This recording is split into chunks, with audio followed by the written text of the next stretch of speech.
Okay, so today we are going to discuss about arrays. Arrays అనొచ్చు, మనం దాన్ని occurs అని అనొచ్చు, లేకపోతే మనం దాన్ని కోబాల్ ఇంటర్నల్ టేబుల్స్ అనొచ్చు, కోబాల్ టేబుల్ అనొచ్చు. అంటే ఈ కాన్సెప్ట్ని మనం ఏమంటామంటే టేబుల్ హ్యాండ్లింగ్ అని అంటాం. అసలు ఎందుకు మనము ఎప్పుడు అక్కర్స్కి వెళ్తాము అంటే, ఇక్కడ చూసారనుకోండి మీరు first point here, when a set of variables are repeated in a continuous memory location on a same purpose, then to declare such type of variables will go for occurs.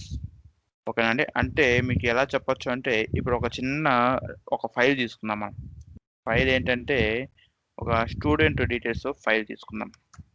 Student details file, ఇది student details. ఇందులో మనకు student details ఉంటే మనకి ఏవేవి ఉంటాయి, మనకి roll number ఉంటుంది, student యొక్క రోల్ నెంబర్ ఉంటుంది, అలాగే స్టూడెంట్ యొక్క నేమ్ ఉంటుంది, అవునా, అలాగే స్టూడెంట్ యొక్క ఏజ్ ఉంటుంది.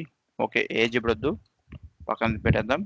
అలాగే స్టూడెంట్ యొక్క స్టాండర్డ్ అంతా ఒకే క్లాస్ కాదు, ఒక పని చేద్దాం, స్టూడెంట్ ఏజే పెడదాం, లేకపోతే స్టూడెంట్ జెండర్ పెడదాం, జెండర్ ఉంటుంది. అలాగే స్టూడెంట్ యొక్క సబ్జెక్ట్ డీటెయిల్స్, అవునా, స్టూడెంట్ యొక్క సబ్జెక్ట్ డీటెయిల్స్. కాబట్టి ఫస్ట్ సబ్జెక్ట్ యొక్క నేము, తర్వాత మళ్ళీ ఫస్ట్ సబ్జెక్ట్ యొక్క మ్యాక్సిమం మార్క్స్, అవునా, ఇలా.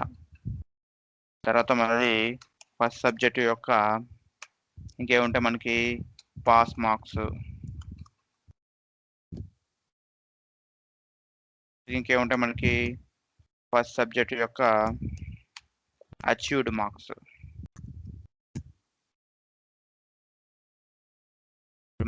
ఇలా ఉంటాయి, అవునా.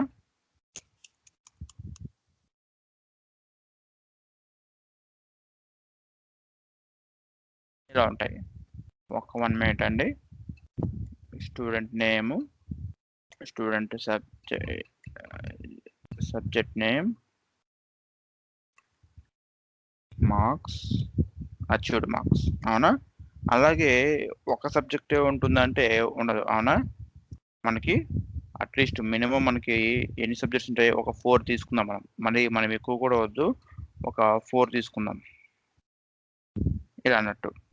ఇదేంటి సెకండ్ సబ్జెక్టు. ఇప్పుడు ఇక్కడ మనకి ఏం చేంజ్ వస్తుంది, ఇక్కడ సింపుల్ సెకండ్ సబ్జెక్ట్, మళ్ళీ ఇక్కడ మనకి సెకండ్ సబ్జెక్ట్, మళ్ళీ మనకి సెకండ్ సబ్జెక్ట్, ఇది థర్డ్ సబ్జెక్ట్, ఇది third,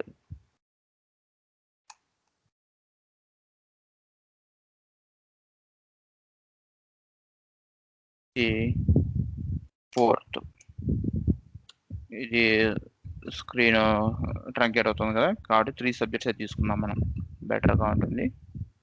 so subject name, subject marks, pass marks, achieved marks, మరి subject name, maximum marks, pass marks, తర్వాత ఇలా అన్నట్టు, అవునా. ఇది ఒక ఫైల్ అనుకుందాం. సో దీనికి ఇప్పుడు ఒకవేళ మీరు ఈ ఫైల్కి వేరియబుల్ డిక్లరేషన్ అంటే లేఅవుట్ డిక్లరేషన్ చేయండి, ఎలా చేస్తారు, మన కోబాల్లో మనము ఇలా చేస్తాం.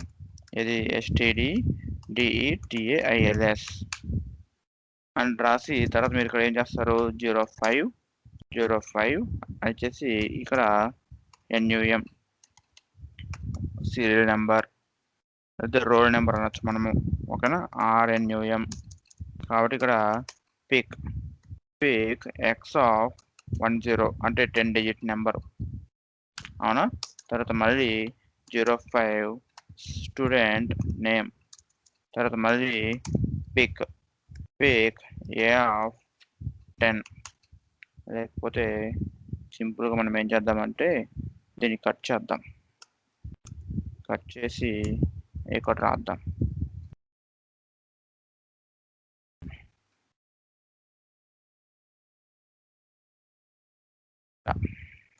అవునా?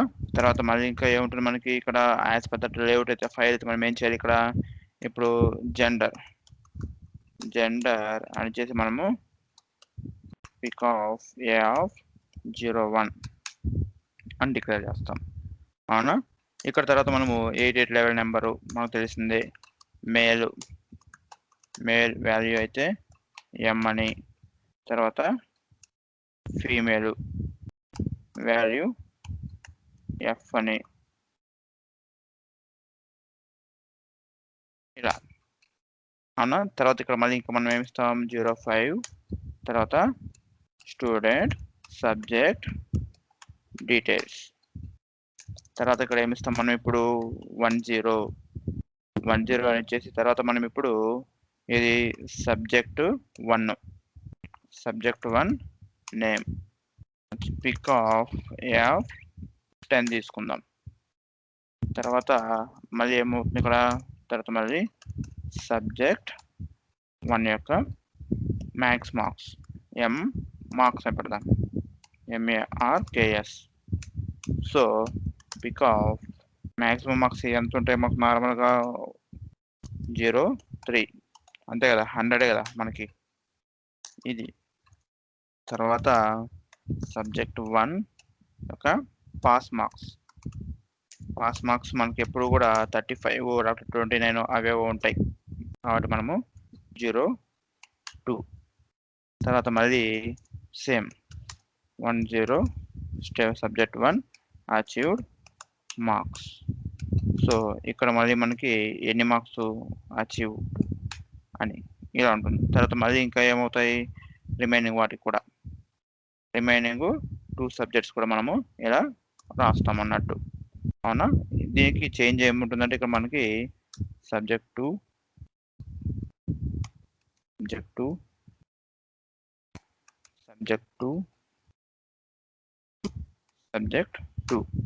తర్వాత సేమ్ మళ్ళీ సబ్జెక్ట్ 3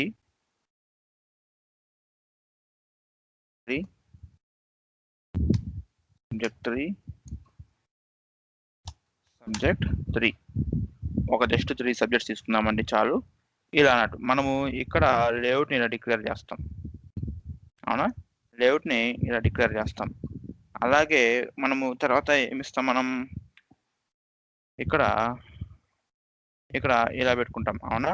ఒకవేళ మీరు ఇక్కడ ఈచ్ సబ్జెక్ట్కి మళ్ళీ ఇక్కడ మీరు ఏది ఒక సబ్ గ్రూప్ పెట్టుకొని కూడా ఏం చేస్తారు ఇక్కడ మీరు సబ్జెక్ట్ 1 రాసి దాని కింద 4 ఫీల్డ్స్, సబ్జెక్ట్ 2 అని దాని కింద 4 ఫీల్డ్స్, సబ్జెక్ట్ 3 అని రాసి దాని కింద 4 ఫీల్డ్స్ ఇచ్చుకుంటారు. ఓకే, వాట్ ఎవర్ మేబీ అది వదిలేసేయండి. తర్వాత ఇక్కడ ఇలా ఇచ్చారు. అవునా? అండ్ ప్రిజర్వేషన్ మీరు ఎలా రాస్తారు, వీటికి డీటెయిల్స్ని మీరు యాక్సెప్ట్ చేయాలంటే మీరు ఎలా ఇస్తారు, మీరు ఇలా ఇస్తారు. ఏది ఇలా ఇస్తారు, ఇక్కడ ఉండు ఇక్కడ యాక్సెప్ట్ అని ఇచ్చేసి తర్వాత రోల్ నెంబర్ తర్వాత మళ్ళీ యాక్సెప్ట్ అని ఇచ్చి లేకపోతే సింపుల్గా ఇక్కడ ఇలా పెడదాం కాపీ చేయడానికి. యాక్సెప్ట్ రోల్ నెంబర్ తర్వాత యాక్సెప్ట్ స్టూడెంట్ నేమ్ తర్వాత మళ్ళీ యాక్సెప్ట్ జెండర్ తర్వాత యాక్సెప్ట్ తర్వాత సబ్జెక్ట్ 1 నేమ్ తర్వాత మళ్ళీ యాక్సెప్ట్ సబ్జెక్ట్ 1 మ్యాక్స్ మార్క్స్ తర్వాత మళ్ళీ మనము accept subject 1 pass marks.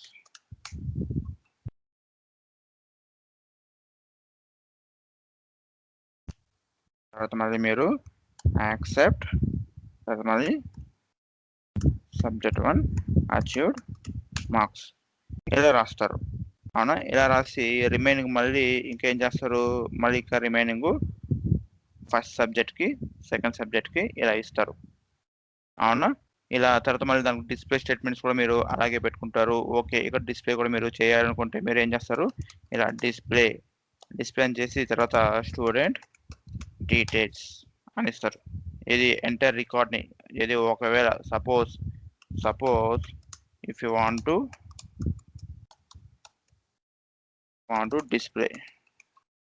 display the entire record. అవునా? లేకపోతే మీరు ఇలా ఇవ్వాల్సి వస్తుంది అన్నట్టు. డిస్ప్లే ఇచ్చేసి ఒక 1 minute.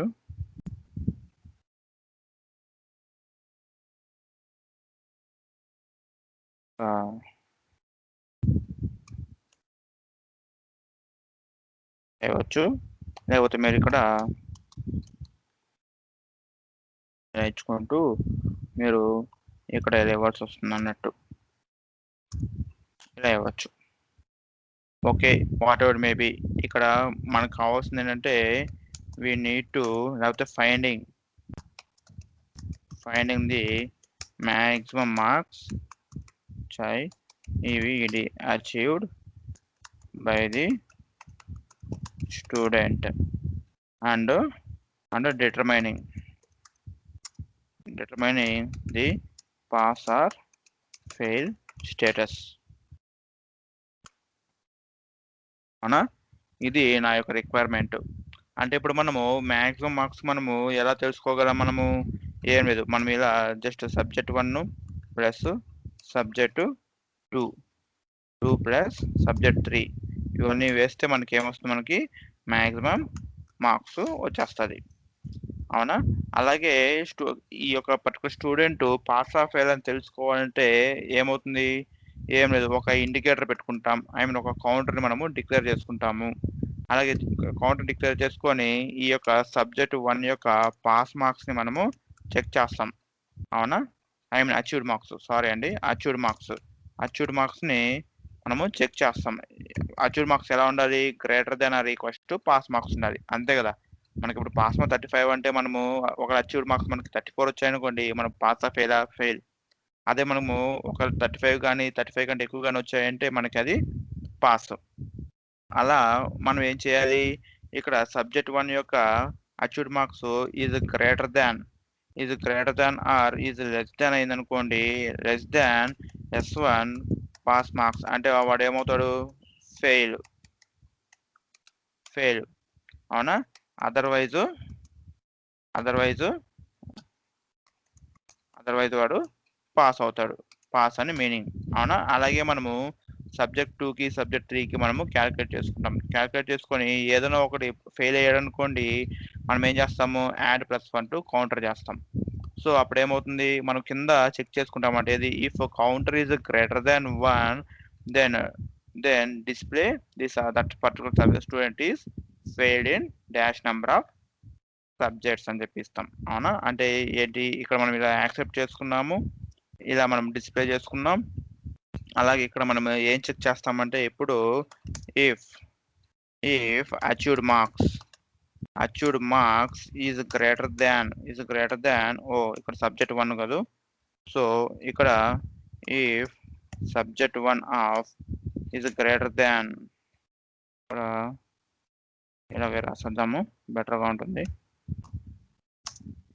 Greater than subject 1 of P marks. Cut అయిపోయింది. లేకపోతే ఇక్కడ లెస్ దాన్ పెట్టుకుందాం, ఎందుకంటే పాస్ మార్క్స్ కంటే తక్కువ వస్తేనే కదా మనకి ఫెయిల్. కాబట్టి దెన్ యాడ్ +1 టు CNTR లేకపోతే ఫెయిల్ కౌంటర్ అని పెట్టుకుందాం. CNTR. ఓకేనా అండి. తర్వాత else if subject 2 achieved marks is less than subject 2 of P marks means then మళ్ళీ మనం ఏం చేయాలి? ఇక్కడ యాడ్ +1 to FAIL CNTR. తర్వాత ఇంకా ఏమున్నాయి మనకి? ఇంకొక ఎల్స్ స్టేట్మెంట్ ఉంటుంది. అవునా, so ELSE else if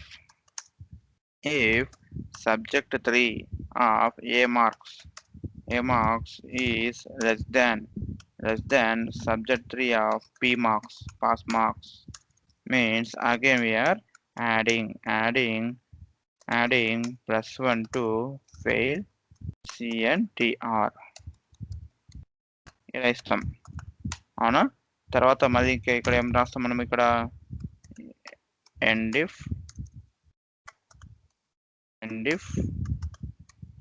end if ఇలా రాస్తాం. అవునా? తర్వాత ఇక్కడ మళ్ళీ మనం ఏం చేస్తాము, if fail CNTR is greater than 0 అంటే ఇది ఫెయిల్ కౌంటర్లో ఏదైనా గ్రేటర్ దాన్ 0 ఉంది, దాని మీనింగ్ ఏంది, ఏదో ఒక సబ్జెక్ట్ ఫెయిల్ అని. అవునా?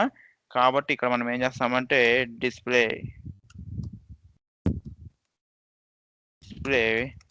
ది స్టూడెంట్ ఫెయిల్డ్ అని ఇచ్చేసి తర్వాత మనం ఇక్కడ స్టూడెంట్ ఐడి ఇవ్వచ్చు, roll number STD roll NUM అని ఇచ్చేసి ఫెయిల్డ్ ఇన్ ఎన్ని సబ్జెక్ట్స్ FAIL CNTR SUBJECTS అని రాయిస్తాం. అండ్ IF లేకపోతే ఎల్స్ స్టూడెంట్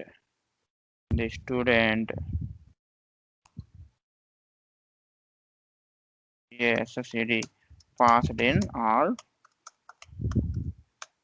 ఒక చిన్న ప్రోగ్రామ్ అన్నట్టు అంతే. తర్వాత స్టాప్ రన్ ఇలా మనము రాస్తాం. ఓకే, ఇక్కడ పక్కన పెట్టండి. ఇప్పుడు నేను చెప్పదలిచింది ఏంటంటే what is the advantage of occurs and when and where we will use the occurs అన్నట్టు. ఇక్కడ మీరు చూసారనుకోండి, ఇప్పుడు ఏంటి మనకి ఇది ఒక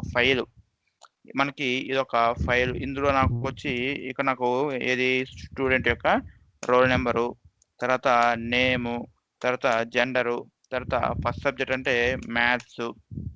అవునా? మ్యాక్సిమం మార్క్స్ ఎన్ని ఉంటాయి మనకి సబ్జెక్ట్లో? 100 ఉంటాయి. పాస్ మార్క్స్ వచ్చి 35. అచ్యూడ్ మార్క్స్ ఓకే, ఈ యొక్క స్టూడెంట్ ఒక 75 వచ్చాయి అనుకుందాం. తర్వాత సైన్స్ దీనికి కూడా పాస్ మార్క్స్ మ్యాక్సిమం మార్క్స్ ఎన్ని ఉంటాయి? 100 ఉంటాయి. తర్వాత దీనికి పాస్ మార్క్స్ ఎన్ని? 35 అనుకుందాం, లేకపోతే 30. ఇక్కడ వచ్చిన మార్క్స్ ఏంటంటే 60. తర్వాత సోషల్ తర్వాత దీనికి కూడా ఇంతే ఉంటుంది, దీనికి 25 అనుకుందాం పాస్ మార్క్స్. దీనికి వచ్చిన మార్క్స్ 30. ఇవి ఇంకొక స్టూడెంట్ ఉన్నాడు BF. సో తర్వాత మళ్ళీ ఇంకొకటి రాద్దాము, మేల్ D.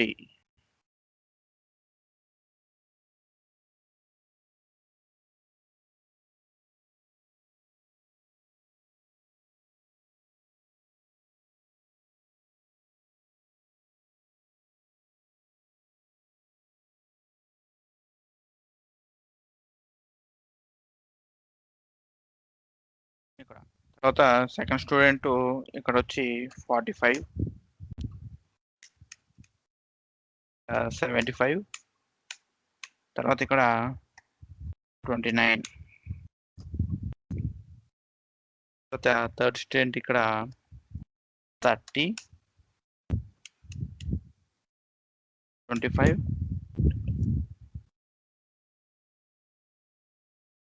ఇక్కడ 22. సో ఇలా వచ్చాయి అనుకుందాం జస్ట్. ఓకేనా అండి? అంటే మనము యాక్సెస్ చేసుకుంటే మనకి ఆ డేటా అనేది ఇలా ప్లేస్ అయింది అనుకుందాం. ఓకేనా? సో ఇది ఫైల్, నా యొక్క ఫైల్. ఇక్కడ మీరు అబ్జర్వ్ చేశారనుకోండి, ఇక్కడ ఇదంతా ఓకే. బట్ ఇక్కడ మీరు చూసారనుకోండి, ఇక్కడ చూడండి, ఇక్కడ మనకు మ్యాక్సిమం మార్క్స్, తర్వాత పాస్ మార్క్స్, ఇక్కడ నుండి చూడండి subject name, maximum marks, pass marks, achieved marks.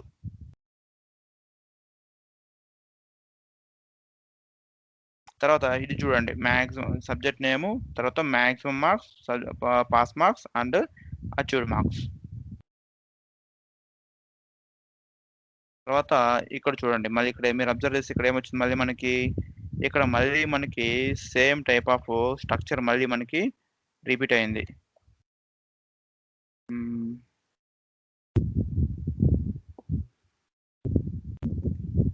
ఇలా అన్నట్టు. అంటే ఇక్కడ నేను చెప్పదలిచింది ఏంటంటే, ఒక 1 మినిట్ అండి. ఇక్కడ నేను చెప్పదలిచింది ఏంటంటే here if you observe this layout means here the set of variables చూడండి ఇక్కడ ఈ సెట్ ఆఫ్ వేరియబుల్స్ చూడండి 4 వేరియబుల్స్ ఏవైతే ఉన్నాయో ఈ set of variables are repeating for multiple times in a continuous memory location. చూడండి ఇక్కడ కంటిన్యూగా ఇదే మెమరీ లొకేషన్ లో చూడండి ఇక్కడ మీరు అబ్జర్వ్ చేస్తే here the set of variables అంటే ఈ 4 వేరియబుల్స్ ఇలా మనకి కంటిన్యూగా మనకి రిపీట్ అవుతున్నాయి. చూడండి ఇక్కడ మళ్ళీ ఫోర్ వేరియబుల్స్ రిపీట్ అయ్యాయి, మళ్ళీ ఇక్కడ మనకి 4 వేరియబుల్స్ రిపీట్ అయ్యాయి. ఒక స్టూడెంట్ మనకి ఎన్ని సబ్జెక్ట్స్ ఉంటాయి?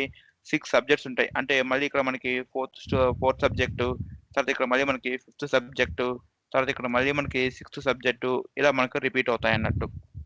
అవునా? సో ఇటువంటి ఫైల్కి మనము లేఅవుట్ డిక్లేర్ చేయాలంటే మనము ఇలా డిక్లేర్ చేస్తాము. చూడండి వితౌట్ అక్కర్స్ మనం ఇలా ఇటువంటి ఫైల్కి మనము ఒక లేఅవుట్ని డిక్లేర్ చేయాలి అంటే మనము ఇక్కడ నుండి చూడండి ఇక్కడ నుండి మనము ఇలా డిక్లేర్ చేస్తాము. అవునా? ఇది వచ్చి రికార్డ్ లెవెల్ అండి. ఇది వచ్చి రికార్డ్ లెవెల్ అంటే ఏంది? ఇది వచ్చి ఈ యొక్క రికార్డు లెవెల్.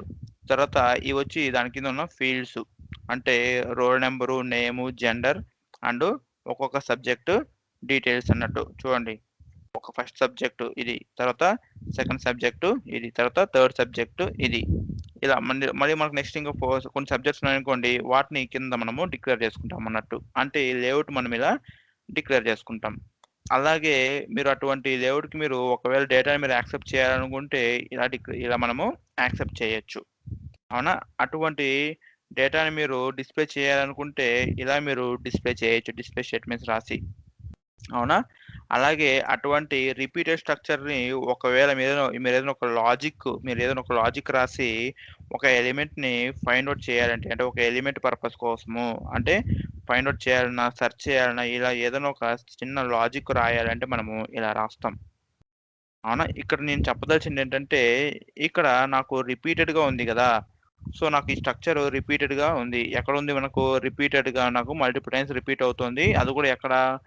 కంటిన్యూస్ మెమరీ లొకేషన్లో నాకు రిపీట్ అవుతుంది. కాబట్టి ఇప్పుడు నేను ఏం చేస్తానంటే here to declare the layout of the above structure here I will use the concept of occurs. ఎందుకు సార్ మనం అక్కర్స్ యూజ్ చేస్తాము అంటే the main purpose or the main advantage of using occurs we can reduce the number of lines. అంతేనండి, మన code యొక్క lines తగ్గించుకోవచ్చు అన్నట్టు.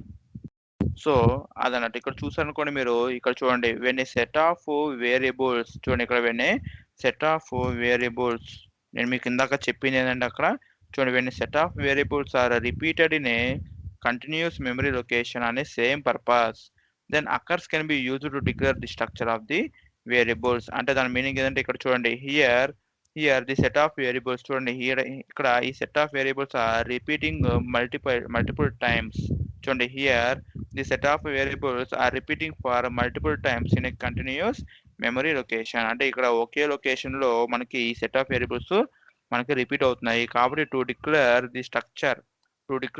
Such type of structures will go for occurs అండి. ఓకేనా? చూడండి ఇక్కడ వితౌట్ అక్కర్స్ ఇది.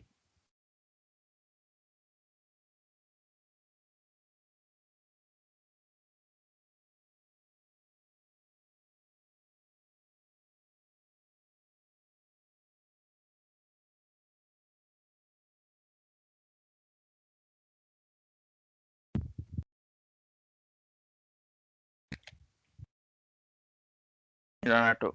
ఇప్పుడు ఇది సెకండ్ సబ్జెక్ట్ కి,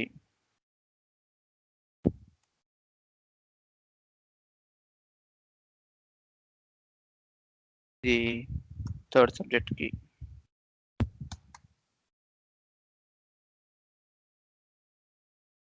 అన్నట్టు. అవునా? సో ఇలా అన్నట్టు ఇది వచ్చి declaration of the layout without occurs.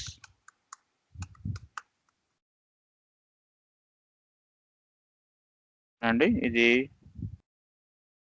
Without occurs.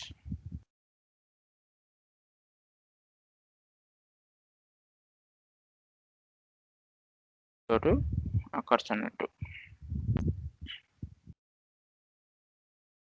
So ఇప్పుడు మనం ఏం చేద్దామంటే ఇదే లేఅవుట్ని మనము అక్కర్స్ యూజ్ చేసి ఎలా రాయొచ్చు అనేది ఇప్పుడు మనము చూద్దామండి. ఓకేనా? సో దాన్ని ఏం చేస్తానంటే సింపుల్‌గా దీన్నే నేను కాపీ పేస్ట్ చేస్తానండి. ఊరికే టైం వేస్ట్ ఎందుకు? కాబట్టి టైం సేవ్ చేయడానికి మీకు నేను కాపీ పేస్ట్ చేస్తాను. బట్ ఏంటంటే మీకు నంబర్ ఆఫ్ లైన్స్ ఎక్కడ తగ్గుతుంది? అంటే మీకు నంబర్ ఆఫ్ లైన్స్ అంటే మన యొక్క కోడ్ యొక్క లైన్స్ ఎక్కడ మనకి డిక్రీజ్ అవుతుందో మీకు నేను చూపిస్తాను. చూడండి ఇక్కడ డిక్లరేషన్ విత్ అక్కర్స్ అండి. ఓకేనా? With occurs. ఇక్కడ చూసారనుకోండి, ఇక్కడ మీరు ఏం చేయాలంటే ఇప్పుడు ఇలా రాస్తారన్నట్టు సింటాక్స్ చూడండి. ఇక్కడ ఇది లెవెల్ నెంబర్ స్పేస్ తర్వాత అక్కడ వేరియబుల్ నేమ్ స్పేస్ అక్కర్స్. అక్కడ మీరు అంటే ఆ యొక్క పర్టికులర్ స్ట్రక్చర్ ఎన్ని టైమ్స్ అక్కర్ అవుతుందో అన్ని నెంబర్స్ అక్కడ ఇవ్వాలండి. ఓకేనా? ఇక్కడ నాకు మీరు చూసారనుకోండి, ఇక్కడ మీకు చూసారనుకోండి మీరు మనకి ఈ యొక్క స్ట్రక్చర్ ఇక్కడ మనకి ఎన్ని టైమ్స్ అక్కర్ అవుతుంది? ఈ పర్టికులర్ స్ట్రక్చర్ చూడండి. ఈ బ్లూ కలర్ హైలైట్ చేశానా? ఈ యొక్క స్ట్రక్చర్ ఎన్ని టైమ్స్ అక్కర్ అవుతుంది? ఇదేమో 1 టైము. ఇదేమో 1 అవునా? తర్వాత ఇదేమో 2 సెకండ్ టైము. ఇదేమో 3 అంటే ఇక్కడ మీరు చూసారనుకోండి ఈ యొక్క స్ట్రక్చర్ మనకి ఇక్కడ ఎన్ని టైమ్స్ అక్కర్ అవుతుందంటే 3 టైమ్స్ అక్కర్ అవుతుంది.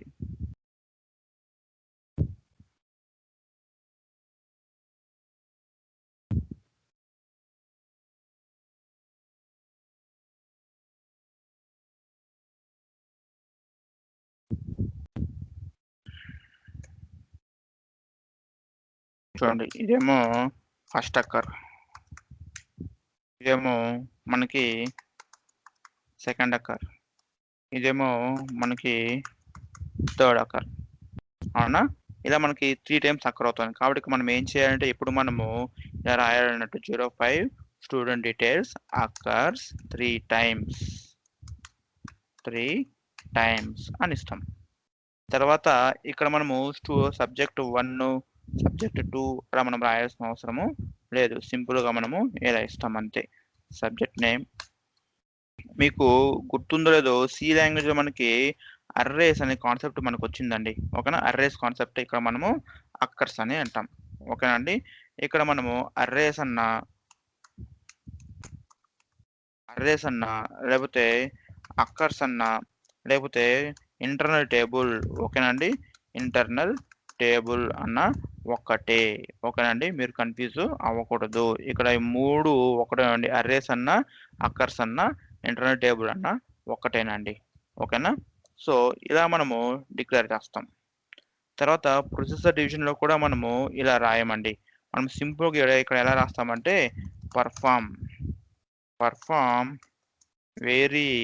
వేరియింగ్ కౌంటర్ ఫ్రమ్ 1 by +1 ఓకేనండి. From 1 by +1 until counter is greater than 3 అని రాస్తాం అన్నట్టు. ఓకేనండి. Until counter is greater than 3 అంటాం. అంటే ఏమవుతుందంటే ఇప్పుడు ఈ యొక్క లూప్‌ని అంటే ఈ యొక్క డీటెయిల్స్ మనము హ్యాండిల్ చేయడానికి మనము 3 టైమ్స్ లూపింగ్ చేస్తాం. అంటే 3 టైమ్స్ ఇటరేషన్స్ చేస్తాం అన్నట్టు. ఓకేనా అండి? చూడండి ఇప్పుడు ఈ ఇక్కడ కాదండి. ఇక్కడ.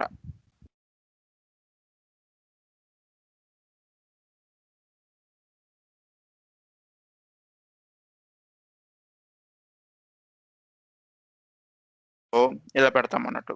ఇలా పెట్టేసి మనం ఇక్కడ సింపుల్‌గా ఇలా ఏస్తాం అంతే.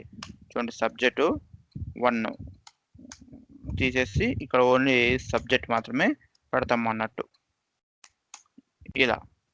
ఇలా పెట్టేసి ఇక్కడ బ్రాకెట్‌లో ఆ కౌంటర్ ఇస్తామండి. ఓకేనా?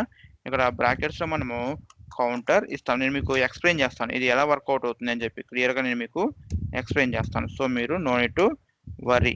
ఇక్కడ మీరు బ్రాకెట్‌లో ఖచ్చితంగా మీరు ఆ కౌంటర్ పెట్టాలండి. ఓకేనా?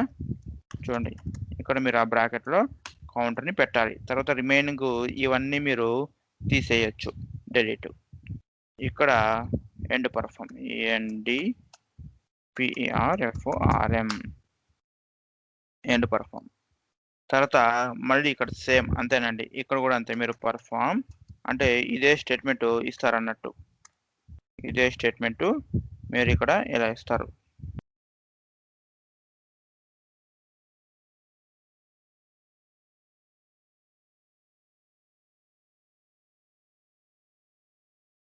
చూడండి ఇక్కడ మీరు ఇదే విధంగా ఇలా ఇస్తారు. ఇక్కడ కూడా మీరు సేమ్ ఇక్కడ ఉంది కదండీ! అలాగే ఇక్కడ ఇలా ఇచ్చేస్తారు. ఇంకేం లేదు.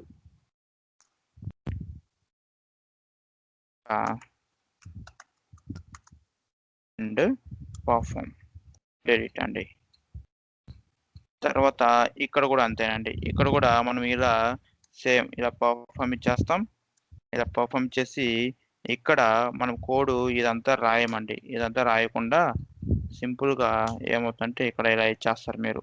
మనము ఇలా ఇచ్చేస్తాం. బ్రాకెట్స్‌లో సిఎన్‌టిఆర్ అని ఇచ్చేస్తాము. తర్వాత ఎండ్ ఇఫ్ ఇదంతా మనము రాయమండి. డెలిట్.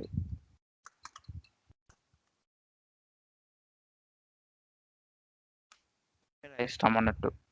సో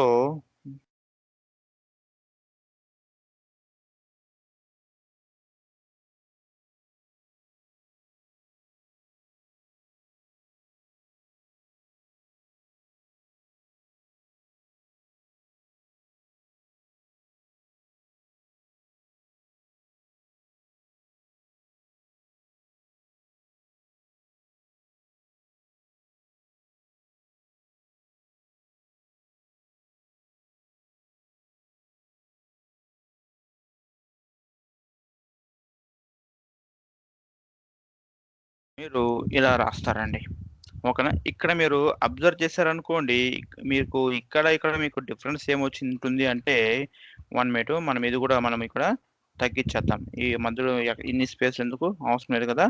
కాబట్టి మనము ఇది కూడా మనము తగ్గించేద్దాం. కట్ టు పేస్ట్ అన్నట్టు.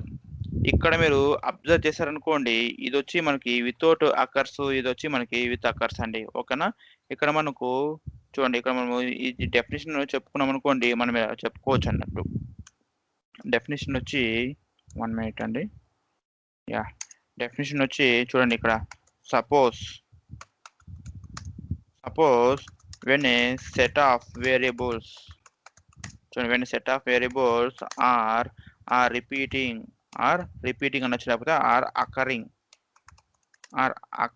are repeating for multiple times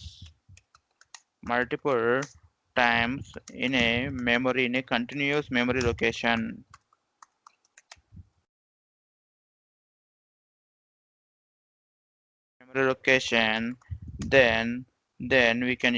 Then we can use occurs concept to declare such type of layouts. LAYOUTS.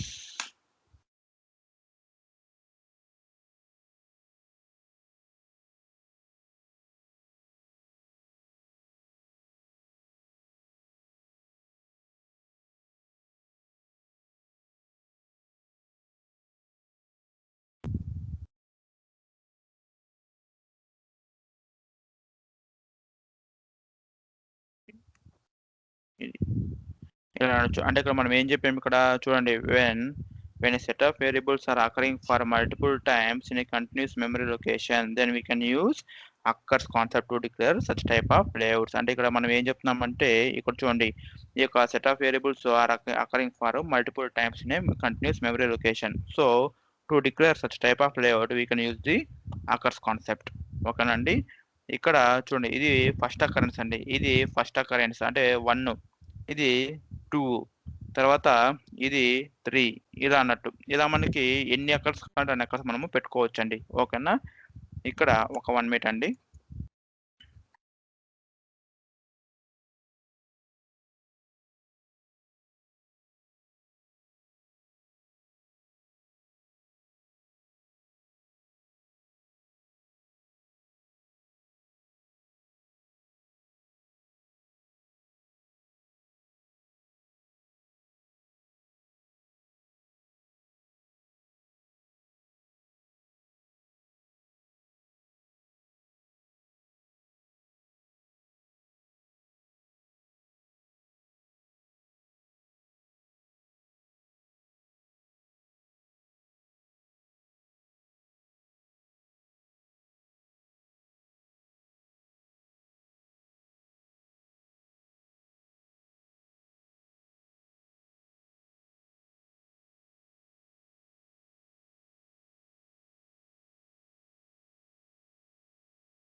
So చూడండి ఇక్కడ మనము విత్ అక్కర్స్ వల్ల మనకి what is the advantage of occurs in the sense we can reduce the number of lines అండి. ఓకేనా, we can reduce the number of lines of the code అన్నట్టు. ఓకేనా, అదే మనము మెయిన్ అడ్వాంటేజ్. చూడండి ఇక్కడ మీరు చూసారనుకోండి వితౌట్ అక్కర్స్ అంటే మనకి ఇక్కడ మొత్తము ఈ డిక్లరేషన్కి మనకి ఎన్ని లైన్ అయింది, మొత్తం మనకి అరౌండ్ 33 లైన్స్ అయింది. బట్ ఇక్కడ మనకు చూసామనుకోండి ఇక్కడ మనకి ఎన్ని లైన్స్ అయింది, ఓన్లీ 17 లైన్స్. అంటే ఇక్కడ మనకి ఎన్ని లైన్స్ మనకి సేవ్ అయ్యాయి, మనకి 17 లైన్స్ మనకి తగ్గాయి అన్నట్టు.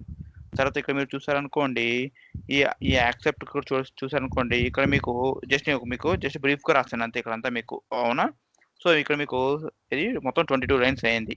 అవునా, బట్ ఇక్కడ నాకు మొత్తం ఎన్ని లైన్స్ అయింది, ఇక్కడ నాకు ఓన్లీ 9 లైన్స్ అయింది. అంటే మనకి ఎన్ని లైన్స్ మిగిలినట్టు, 13 లైన్స్. మనకి 13 లైన్స్ మనకి ఇక్కడ సేవ్ అయింది. తర్వాత ఇక్కడ డిస్ప్లే కూడా అంతేనండి. ఓకేనా, డిస్ప్లే కూడా ఇక్కడ మళ్ళీ సేమ్ ఇక్కడ 22 లైన్స్ అయ్యింది. ఇక్కడ నాకు మళ్ళీ సేమ్ 9 లైన్సే అయింది. అవునా, అంటే ఇక్కడ నాకు ఏంది మీనింగ్ ఏంది, ఇక్కడ కూడా నాకు 13 లైన్స్ నాకు సేవ్ అయింది, అంటే రెడ్యూస్ అయింది నా యొక్క కోడ్. తర్వాత ఇక్కడ మీరు చూడండి ఇది కూడా అంతే, ఇఫ్ కండిషన్. మీకు ఇఫ్ కండిషన్ మొత్తం ఇక్కడ 11 లైన్స్ తీసుకునింది. బట్ ఇక్కడ నాకు ఈ ఇఫ్ కండిషన్ నేను ఏం చేశాను, ఓన్లీ 5 లైన్స్ అన్నట్టు. అంటే ఇక్కడ కూడా నాకు అరౌండ్ 6 లైన్స్ నాకు రెడ్యూస్ అయింది. అవునా, అంటే ఇక్కడ మీరు అబ్జర్వ్ చేస్తే ఈ ఒక చిన్న ప్రోగ్రామ్కి మనకి ఎన్ని లైన్స్ సేవ్ అయ్యాయి, ఒక 17, ఒక 13. అంటే దట్ మీన్స్ 30 + 13 అంటే 43 + 6 అంటే అరౌండ్ ఈక్వల్స్ టు 50 లైన్స్ మనకు సేవ్ అయింది. అవునా, సేవ్డ్ అనొచ్చు, లేకపోతే రెడ్యూస్డ్ 50 లైన్స్ ఆఫ్ కోడ్ ఇలా అన్నట్టు. అవునా, అంటే ఇక్కడ మీనింగ్ ఏంటంటే what is the main purpose of occurs అంటే to reduce the length of the code అండి. అలాగే మన ప్రోగ్రామ్ మనం ఎఫిషియెంట్గా కూడా మనము రాసుకోవచ్చు. ఓకేనండి, బట్ ఇక్కడ మీరు గుర్తుపెట్టుకోవాల్సింది ఏంటంటే ఇక్కడ మీరు చూడండి ఇక్కడ మీకు ఏది రిపీటెడ్గా అక్కడ స్ట్రక్చర్ మనం ఏం చేసాము, ఒక ఇన్లైన్ ఫామ్లో పెట్టుకున్నాం. ఇక్కడ మనం ఏమి ఇచ్చాము, పర్ఫార్మింగ్ వేరింగ్ కౌంటర్ అన్నాం. ఇక్కడ wearing counter from 1 by 1 until count is greater than 3 అని చేసి ఇక్కడ మీరు చూడండి ఆ ఫీల్డ్స్ పక్కన మనము బ్రాకెట్లో కౌంటర్ ఇచ్చాం. ఆ కౌంటరే అక్కరెన్స్ అండి. ఓకేనా, ఆ కౌంటే అకర్స్. ఓకేనండి, ఇప్పుడు మీకు ఏమవుతుంది, కౌంటర్ 1 వస్తుంది. అవునా, అంటే ఈ కౌంటర్ 1 నుండి స్టార్ట్ అవుతుంది. అంటే ఏంది ఇక్కడ దీని మీనింగ్ ఇలా అన్నట్టు.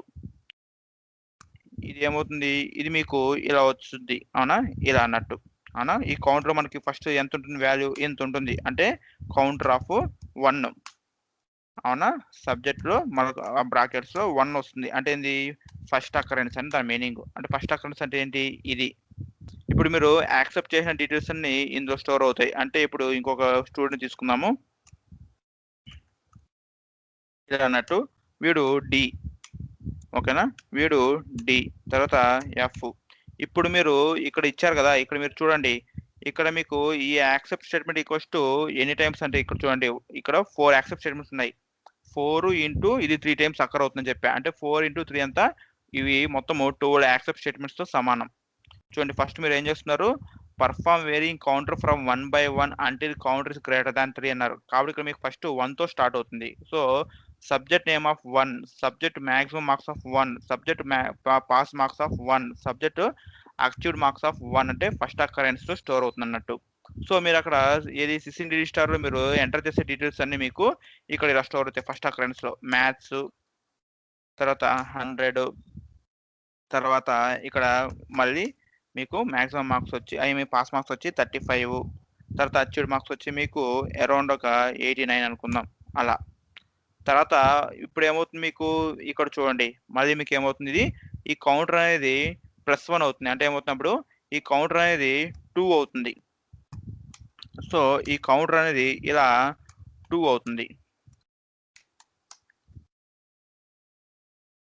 ఇలా 2 అవుతుంది. అంటే ఏమవుతుంది, ఇప్పుడు సెకండ్ అకరెన్స్లో ఉన్న ఫీల్డ్స్లోకి అక్కడ మీరు ఎంటర్ చేసే డీటెయిల్స్ అన్ని స్టోర్ అవుతాయి. సో అక్కడ మీరు సిస్టమ్ రిజిస్టర్లో మీరు ఇచ్చే డీటెయిల్స్ ఇక్కడ ఇలా స్టోర్ అవుతాయి అన్నట్టు, ఇలా స్టోర్ అవుతాయి. ఓకేనండి, ఇలా స్టోర్ అవుతాయి. తర్వాత ఏమవుతుంది ఇక్కడ మళ్ళీ తర్వాత మీకు ఈ కౌంటర్ అనేది మళ్ళీ ఇంక్రీజ్ అవుతుంది. అంటే +3. అప్పుడు కూడా ఏమవుతుంది, కౌంటర్ ఇస్ గ్రేటర్ దాన్ 3 అంటే 3 ఇస్ గ్రేటర్ దాన్ 3 అనేది ఏంటి, అప్పుడు కూడా ఫాల్స్. కాబట్టి మళ్ళీ అది ఎగ్జిక్యూట్ అవుతుంది అన్నట్టు. అంటే ఇప్పుడు థర్డ్ అకరెన్స్ అన్నట్టు ఇలా అన్నట్టు. ఇది థర్డ్ అకరెన్స్ కాబట్టి అక్కడ మీరు ఏది పాస్ చేసిన డేటా మొత్తము మీకు ఇందులో ఇలా మీకు స్టోర్ అవుతుంది అన్నట్టు. ఓకేనండి, మీకు ఇలా స్టోర్ అవుతుంది. సో ఇది ఇక్కడ జరిగే ప్రాసెస్. కాబట్టి ఇక్కడ ఏంటంటే ఈ కౌంటర్‌నే మనం ఏమంటామంటే అక్కర్స్ ఇండికేటర్ అని అంటాం. లేకపోతే అక్కర్స్ కౌంటర్ అని అంటామండి. కాబట్టి ఇక్కడ సీఎన్‌టీఆర్ ఉంది కదా! ఈ కౌంటర్‌ని కూడా మనం ఇక్కడ డిక్లేర్ చేసుకోవాలండి. ఓకేనా? ఈ కౌంటర్‌ని కూడా మనం ఇక్కడ ఇలా మనము డిక్లేర్ చేసుకోవాలి. పిక్ దీనికి మనము ఏదైనా ఇచ్చుకోవచ్చండి. బట్ ఈ కౌంటర్ అనేది 1, 2, 3 కదా! అందులో స్టోర్ అవుతాయి. కాబట్టి ప్యూర్ న్యూమరిక్ మోడ్‌లో ఉంటేనే బెటర్. కాబట్టి మీరు S9 ఇవ్వండి. S9 కాంప్ ఇచ్చుకోండి. ఓకేనా? S9 కాంప్ అంటే ఏంటి? కాంప్ అంటే ఏంటో మీకు నేను ఆల్రెడీ చెప్పాను రియల్ టైమ్‌లో. మీకు నేనేం చెప్పాను? Comp the internal representation of comp is binary format. That means data will be stored in zeros and ones అని చెప్పాను. And here it can store maximum 9 it can store maximum 4 9s of data. అంటే మనకి ఇంత డేటాను మనకి maximum అది store చేయగలదు. అది కూడా ఎంత మెమరీలో? జస్ట్ ఓన్లీ 2 bytes ఆఫ్ మెమరీలో. మనం ఆల్రెడీ చెప్పుకున్నాం. అవునా? కాంప్‌లో మనకి మెమరీ అలొకేషన్ ఎలా ఉంటుందంటే it depends upon the boundaries from 9 to 9 2 bytes, from 9 to 9 4 bytes, అలాగే from 9 to 10 to 18 8 bytes of memory అని చెప్పాను. ఇక్కడ మనం ఎంత ఇచ్చాము? S9 ఇచ్చాం. అంటే it will take only 2 bytes of memory and in that 2 bytes it can store the value maximum of 9999. అంత వాల్యూ వరకు మనకి అక్కడ స్టోర్ చేయగలదు. ఓకేనండి. సో అలా అన్నట్టు. సో ఇలా మనము ఒక ఇండికేటర్ మనము డిక్లేర్ చేసుకోవాలి. అంటే మీకు నేను చెప్పా రియల్ టైమ్‌లో మనము కాంప్ ఎందుకు యూజ్ చేస్తామండి అంటే టు పర్ఫార్మ్ అరిథమెటిక్ ఆపరేషన్స్. అంటే అరిథమెటిక్ ఆపరేషన్ చేయాలనుకున్నప్పుడు ఏమైనా కొన్ని వేరియబుల్స్ మనం డిక్లేర్ చేసుకోవాలనుకుంటే ఆ వేరియబుల్స్‌ని మనము ఇలా కాంప్‌తో డిక్లేర్ చేసుకుంటాము. అలాగే కొన్ని కౌంటర్స్‌ని డిక్లేర్ చేయడానికి కూడా మనము కాంప్ యూజ్ చేస్తాము అని మీకు నేను ఆ రోజు చెప్పాను యూసేజ్ క్లాస్ చెప్పినప్పుడు. ఆ కౌంటరే ఇది. ఓకేనండి. ఇలా మనము కౌంటర్స్‌ని డిక్లేర్ చేయడానికి యూజ్ చేసే పిక్చర్ క్లాస్ ఏంటంటే S9 కాంప్ యూజ్ చేస్తాం. ఓకేనండి. ఇలా మీరు డిక్లేర్ చేసుకోవాలి. ఓకేనండి. దీన్ని మనం ఏమంటామంటే అక్కర్స్ కౌంటర్ అని అంటాం. ఓకేనండి. ఇలా అన్నట్టు. ఇక్కడ మీరు చూసారనుకోండి ఇది ఎలా మనము డిక్లేర్ చేస్తామంటే అక్కర్స్‌ని ఇలా level number space variable name space occurs space అది ఎన్నిసార్లు అక్కర్ అవ్వాలనుకుంటున్నామో అన్నిసార్లు అక్కడ నెంబర్ ఇస్తాము స్పేస్ టైమ్స్ అని మనం చెప్పొచ్చు. అంటే దీని యొక్క సింటాక్స్ మనం ఏం చెప్పొచ్చు?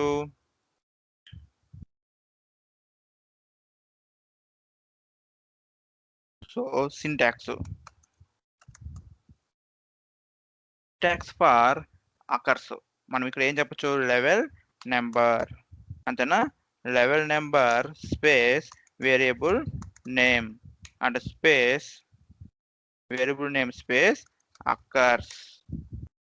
ఓకేనండి. Occurs n times. ఓకేనండి. అక్కర్స్ n టైమ్స్ అని ఇస్తాం. సో ఇక్కడ n టైమ్స్ తర్వాత ఇక్కడ మనము కొన్ని బ్రాకెట్లో పెడదామండి. ఓకేనా? బ్రాకెట్లో మనం రాసేదంతా ఆప్షనల్ అన్నట్టు.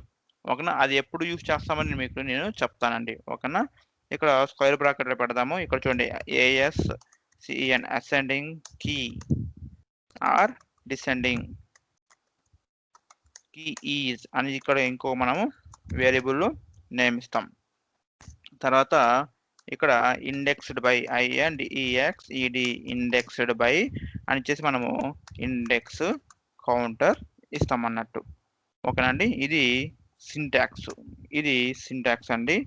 సో మీరు ఇది గుర్తుపెట్టుకోవాలి. ఇది సింటాక్స్ అన్నట్టు. ఇది సింటాక్స్. ఇందులో ఇది ఉంది చూసారు? ఇందులో ఇది ఇదంతా మనకి ఆప్షనల్ అండి. ఓకేనా? ఇది మనము యూజ్ చేయము. ఇది ఎప్పుడు యూజ్ చేస్తామో అది మీకు నేను చెప్తాను. ఇదంతా మనకి ఆప్షనల్. ఓకేనా? అంటే మనము రాసేదేంటి?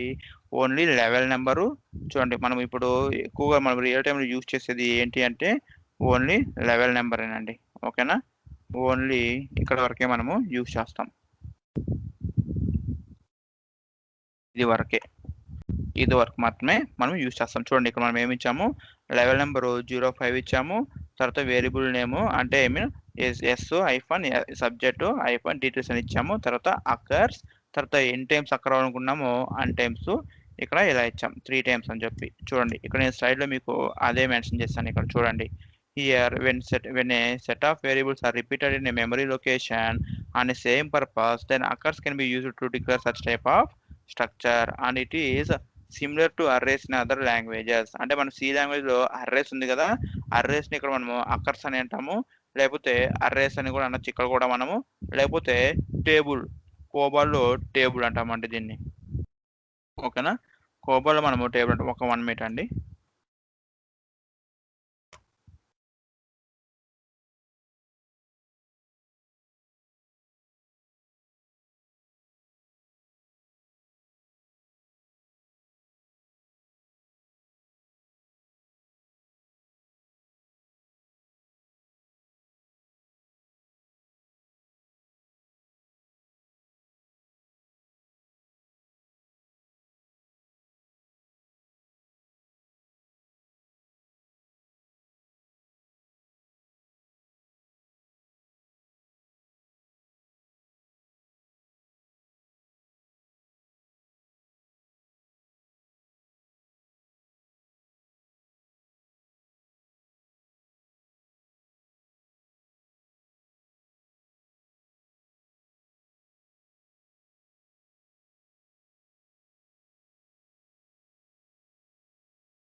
Yeah. So this is the definition అండి, అంటే దిస్ ఇస్ ద సింటాక్స్. చూడండి ఇక్కడ మనం ఏమి ఇచ్చాము, ఇక్కడ మనం లెవెల్ నెంబర్ ఇవ్వాలి. లెవెల్ నెంబర్ వచ్చి 2 to 49 ఏమని ఇవ్వచ్చండి. అని మీరు 66, 77, 88 లెవెల్ నెంబర్స్ అక్కడ ఇవ్వకూడదు. నేను మీకు ఆల్రెడీ చెప్పాను ఆ 3 వేరియబుల్స్ యొక్క పర్పస్ ఐ మీన్ ఆ 3 లెవెల్ నెంబర్ యొక్క పర్పస్ ఏంటి అని చెప్పి నేను మీకు ఆల్రెడీ చెప్పాను, అవునా. అలాగే మీరు ఇక్కడ 01 లెవెల్ నెంబర్ కూడా ఇవ్వకూడదండి. ఎందుకు సార్ మేము 01 లెవెల్ నెంబర్ ఇవ్వకూడదు అంటే, 01 లెవెల్ నెంబర్ మనం ఎందుకు యూజ్ చేస్తాము, to declare the record, to declare the record level. అంటే ఈ ఎంటైర్ రికార్డ్ ని మనం డిక్లేర్ చేయడానికి యూజ్ చేసేది 01 లెవెల్ నెంబర్. దాని లోపల ఈ ఫీల్డ్స్ ని డిక్లేర్ చేయడానికి యూజ్ చేసేటివి 2 to 49 లెవెల్ నెంబర్స్ అన్నట్టు.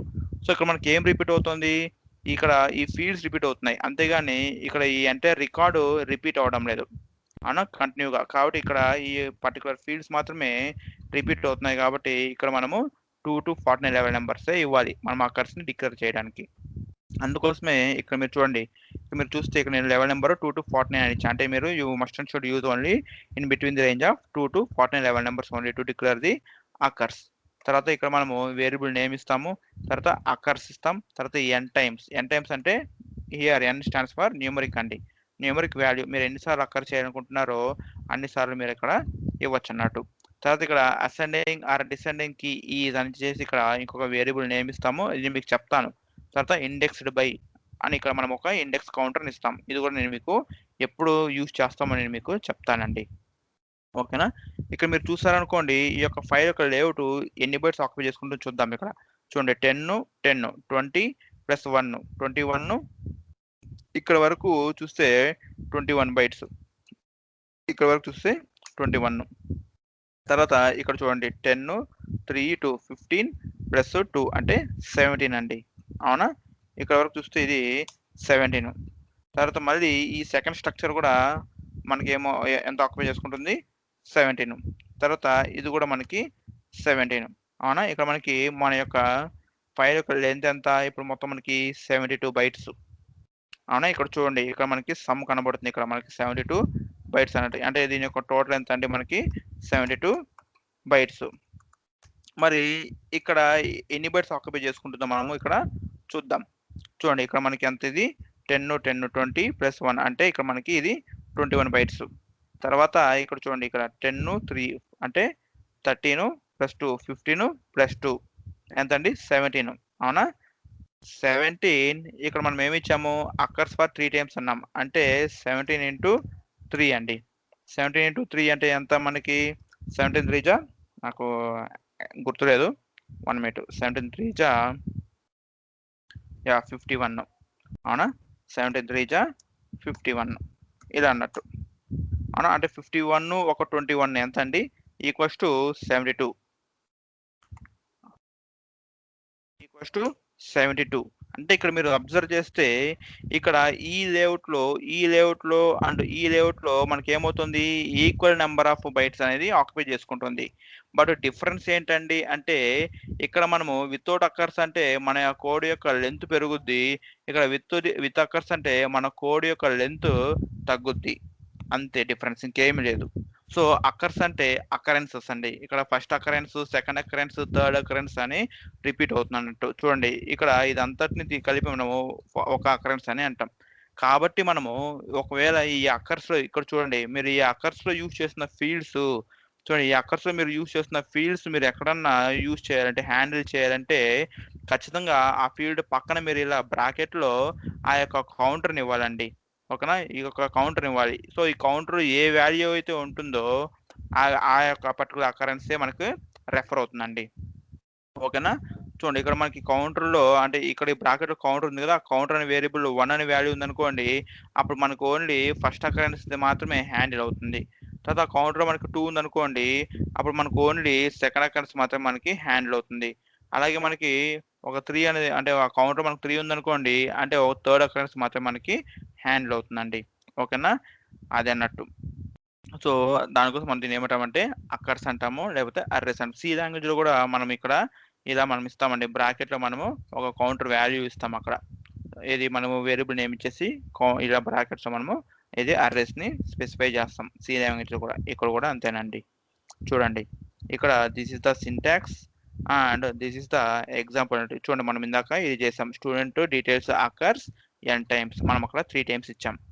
ఇలా అయినా ఇవ్వచ్చు, మీరు ఇలా అయినా ఇవ్వచ్చు. ఏది student details occurs n times indexed by index counter అని కూడా మీరు ఇలా ఇవ్వచ్చండి. ఇలా మనం ఎప్పుడు ఇస్తామో నేను మీకు చెప్తాను ఇప్పుడు. ఇండెక్స్డ్ బై ఇండెక్స్ కౌంటర్ అని కూడా మనము ఇవ్వచ్చు, చెప్తాను. అది డిఫరెన్స్ ఏంటి మనం ఇప్పుడు అక్కడ ఇప్పుడు మనం అక్కడ ఎక్సెల్ షీట్ లో ఇచ్చిన దానికి తర్వాత ఈ యొక్క సింటాక్స్ కి డిఫరెన్స్ ఏంటి అంటే, ఇక్కడ మనకి 2 టైప్స్ ఆఫ్ టేబుల్స్ ఉంటాయండి. మనకి ఇక్కడ అకర్స్ లో మనకి 2 టైప్స్ ఆఫ్ టేబుల్స్ ఉంటాయి. అవి ఏంటి అంటే, ఒకటి సబ్స్క్రిప్టెడ్ టేబుల్, ఒకటి వచ్చి what are the 2 types of tables in the sense, one is subscript. ఓకేనండి, one is SCRIPT, one is a subscript table, another one is index table. ఓకేనండి, సబ్స్క్రిప్ట్ టేబుల్ అంటే for subscript table it specifies the occurrence of an elements. ఓకేనండి, it specifies the occurrence of an elements అంటే ఇది ఏ occurrence అని specify చేయడానికి use చేసేది ఈ యొక్క సబ్స్క్రిప్ట్. ఇండెక్స్ అనుకోండి, it specifies the address of an element. Address అంటే ఈ యొక్క ఎలిమెంట్ ఏ అడ్రస్ లో ఉంది, అడ్రస్ అంటే మెమరీ అండి. ఓకేనా, ఇది ఏ మెమరీలో ఉందో చెప్పడానికి యూజ్ చేసేది ఈ యొక్క ఇండెక్స్. అంటే హియర్ ఇట్ స్పెసిఫైస్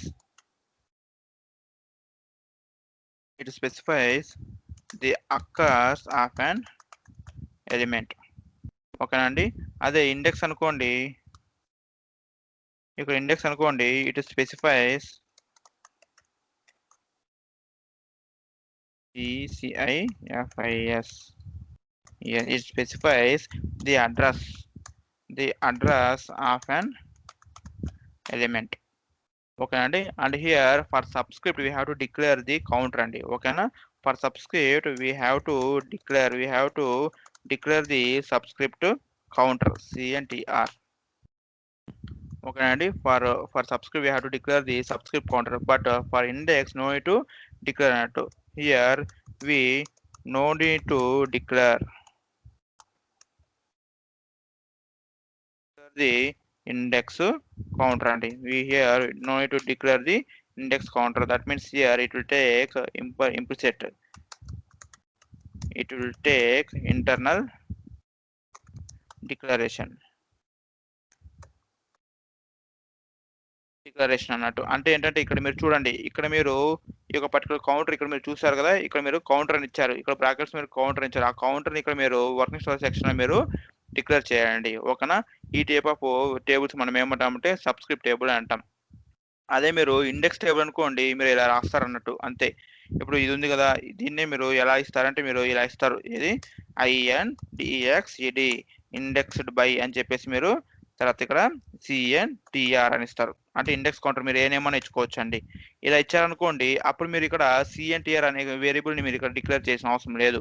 ఆటోమేటిక్గా సిస్టమ్ ఇంటర్నల్గా డిక్లేర్ చేసుకుంటుంది. సిస్టమ్ ఇంటర్నల్గా ఈ CNTR with picture class S904 కాంప్తో మనకి డిక్లేర్ చేసుకుంటుందండి. ఈ టైప్ ఆఫ్ టేబుల్స్ మనం ఏమంటామంటే ఇండెక్స్ టేబుల్ అని అంటాం.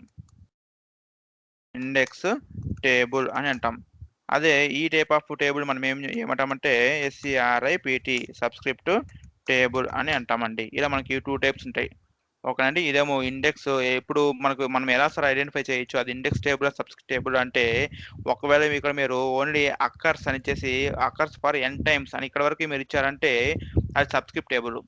ఒకవేళ మీరు అక్కర్స్ అని తర్వాత ఇండెక్స్డ్ బై, చూడండి ఇక్కడ మీరు ఇండెక్స్డ్ బై అని చేసి ఇండెక్స్ కౌంటర్ ఇక్కడే ఇచ్చేసారనుకోండి, దీన్ని మనము ఇండెక్స్ టేబుల్ అని అంటాం.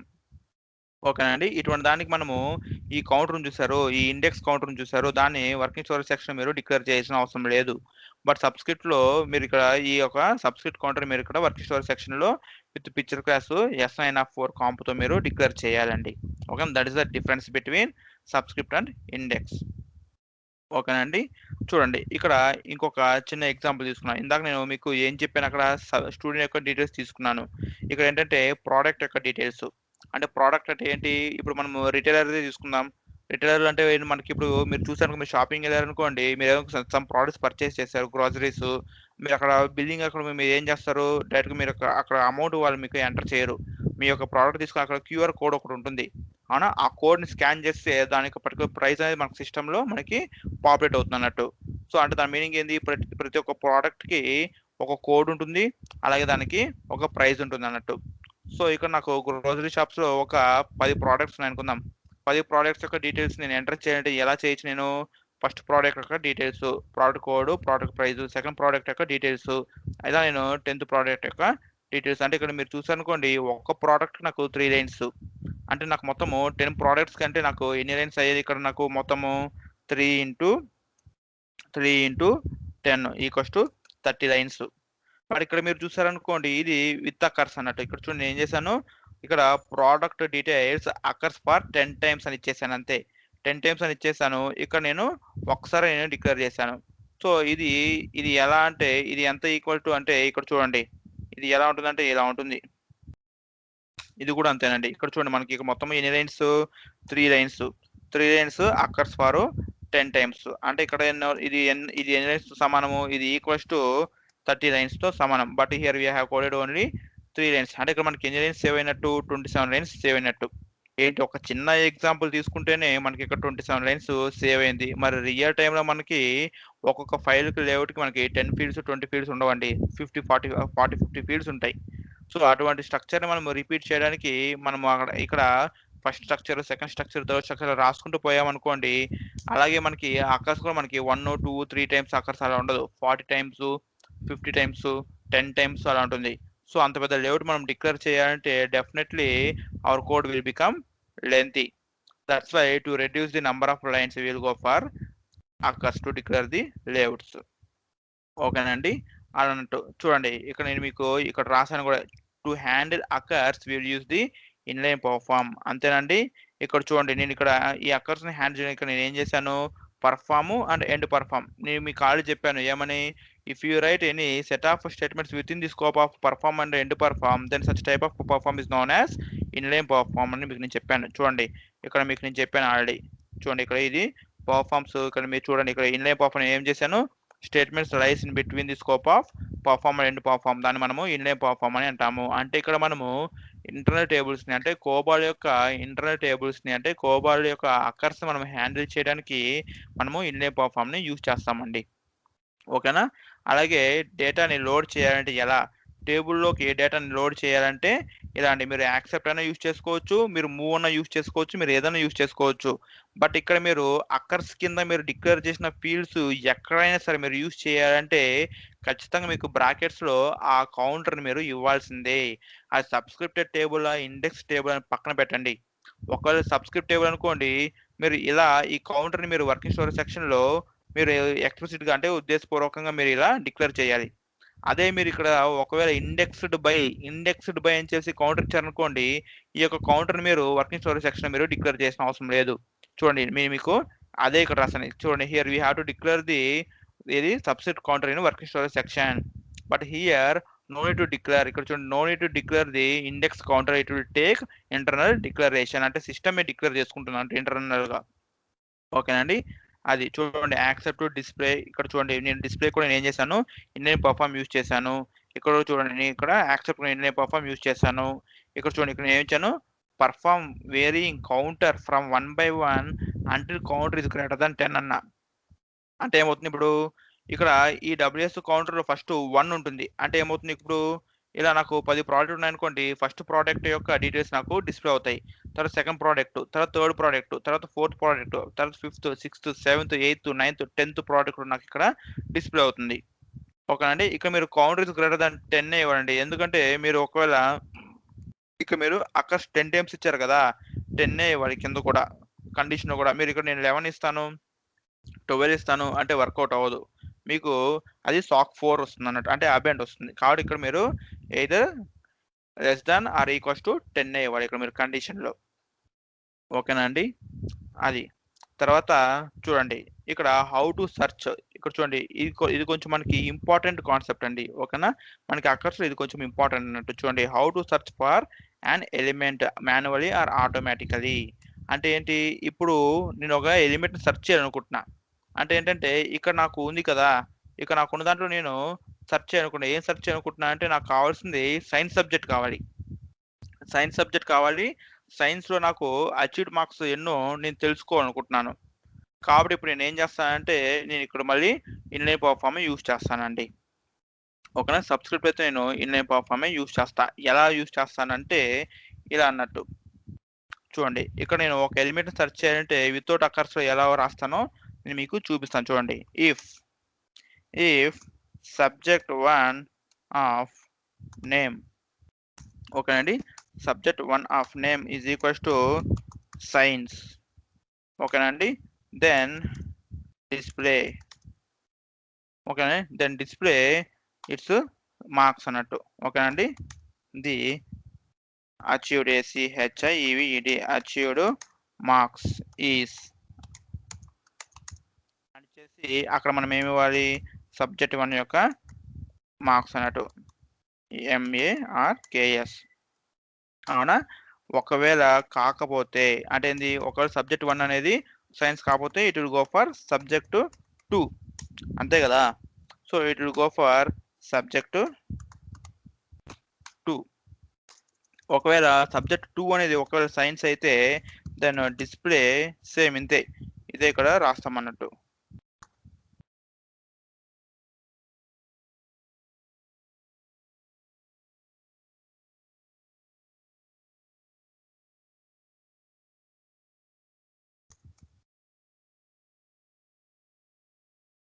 ఇక్కడ సబ్జెక్ట్ 2 ఒకవేళ ఇక్కడ ఇఫ్ అనేది రాయాలండి.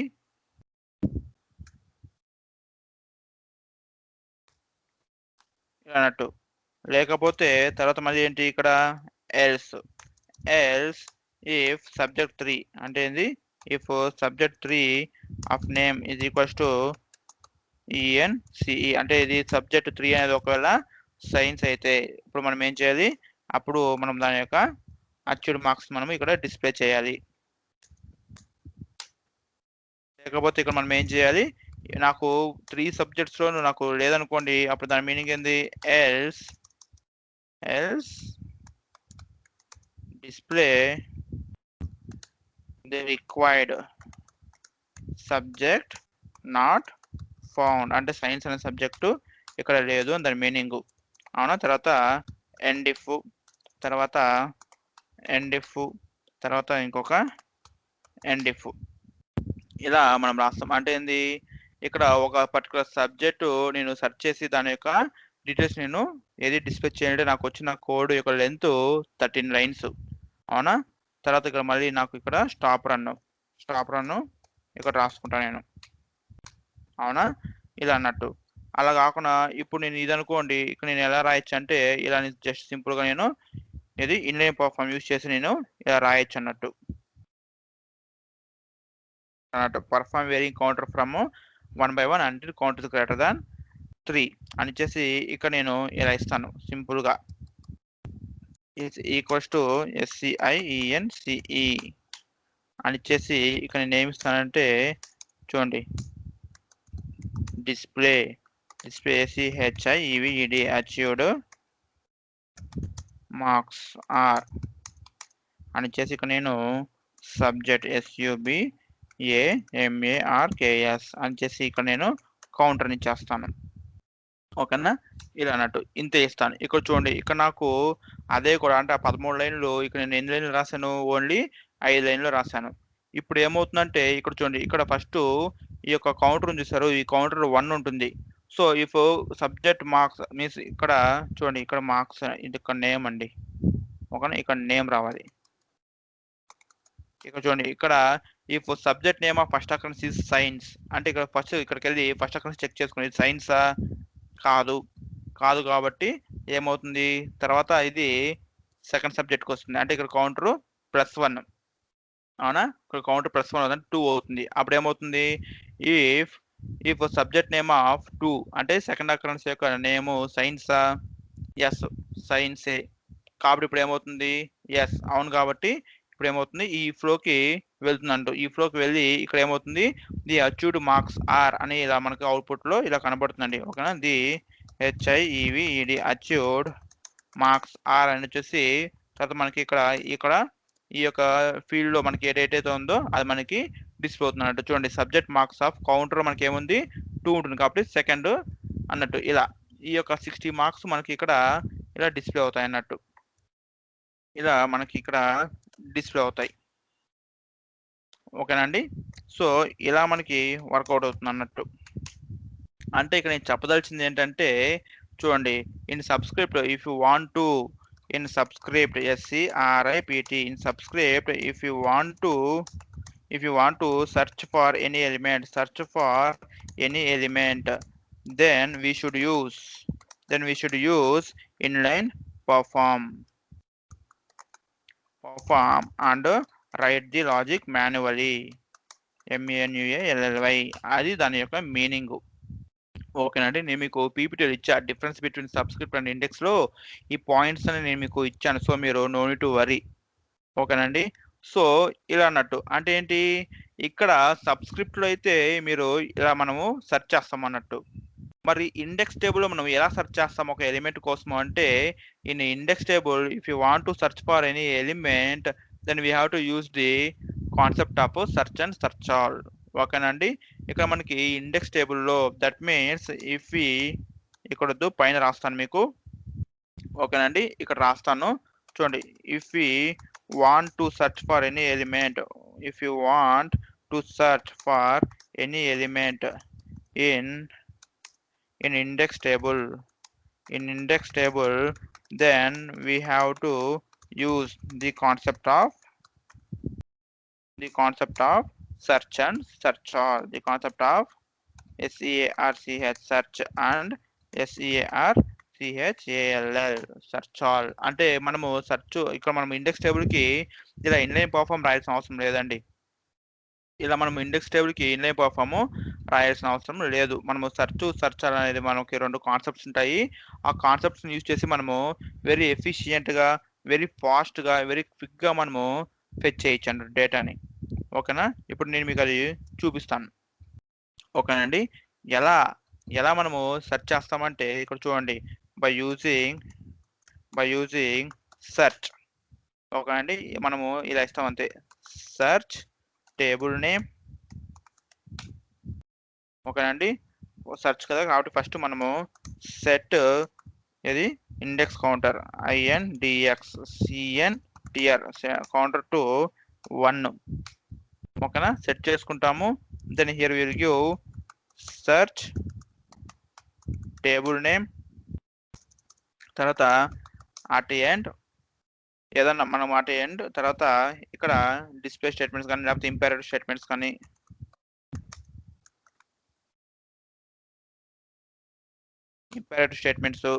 తర్వాత ఇక్కడ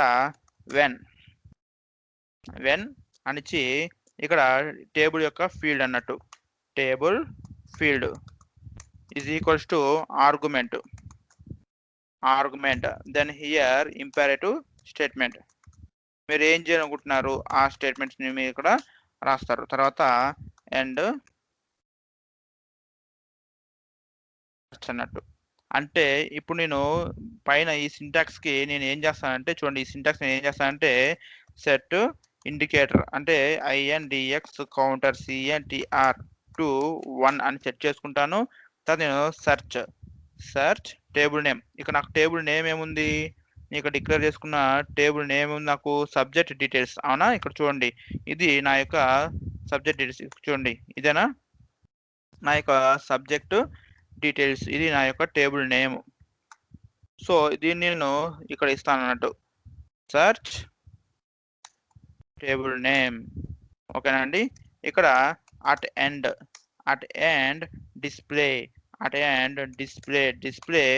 subject not found, not found అని చేసి ఇక్కడ నేను వెన్ ఇక్కడ టేబుల్ ఫీల్డ్ అంటే ఇది subject name of INDX CNTR is equals to SCIENCE science. అంతే కదా. ఇక్కడ నేను ఏమి ఇచ్చాను చూడండి, వెన్ వచ్చేసి తర్వాత నేను table field is equals to argument అని ఇచ్చా. ఆర్గ్యుమెంట్ ఏంటి, నాకు సైన్స్ కావాలి కాబట్టి అదే ఆర్గ్యుమెంట్. కాబట్టి ఇక్కడ నేను ఏమి ఇచ్చాను, ఒకవేళ సబ్జెక్ట్ నేమ్ అంటే occurrences of subject name is equals to science, then here I'm displaying DISPLAY display the achieved ACHIEVED achieved marks are అని చేసి ఇలా ఇస్తున్నాను అన్నట్టు. ఇప్పుడు నేను ఇక్కడ subject AMARKS of INDX CNTR తర్వాత అండ్ సెర్చ్. ఓకేనండి. ఇక్కడ చూడండి, ఇక్కడ ఇలా ఇవ్వడం వల్ల ఏమవుతుందంటే ఇక్కడ డైరెక్ట్ గా సిస్టమే అంటే ఇక్కడ మన పర్ఫార్మ్ లాజిక్ అంటే మనం అదంతా రాయాల్సిన అవసరం లేదు. ఏది పర్ఫార్మ్ ఎండ్ పర్ఫార్మ్ దానిలో మధ్యలో మనం లాజిక్ అంతా రాయాల్సిన అవసరం లేదు.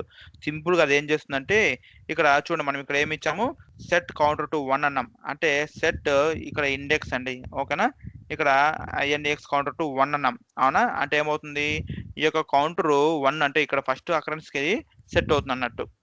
ఇక్కడ ఫస్ట్ అకరెన్స్ కి సెట్ అవుతుంది. ఇక్కడ నుండి అది ఏమవుతుందంటే చూడండి, ఇక్కడ నుండి అది సెర్చ్ చేస్తుంది ఏ టేబుల్ ని, సబ్జెక్ట్ యొక్క డీటెయిల్స్ ని టేబుల్ ని సెర్చ్ చేస్తుంది. సెర్చ్ చేసి చెక్ చేసుకుంటూ పోతుంది. ఇక్కడ చూడండి వెన్ కండిషన్ ఉందా, when subject name of counter is equals to science అంటే అప్పుడు ఇది ఒక్కొక్కటి చెక్ చేసుకుంటూ పోతుంది. ఇది సైన్సా కాదు, తర్వాత సెకండ్ అకరెన్స్.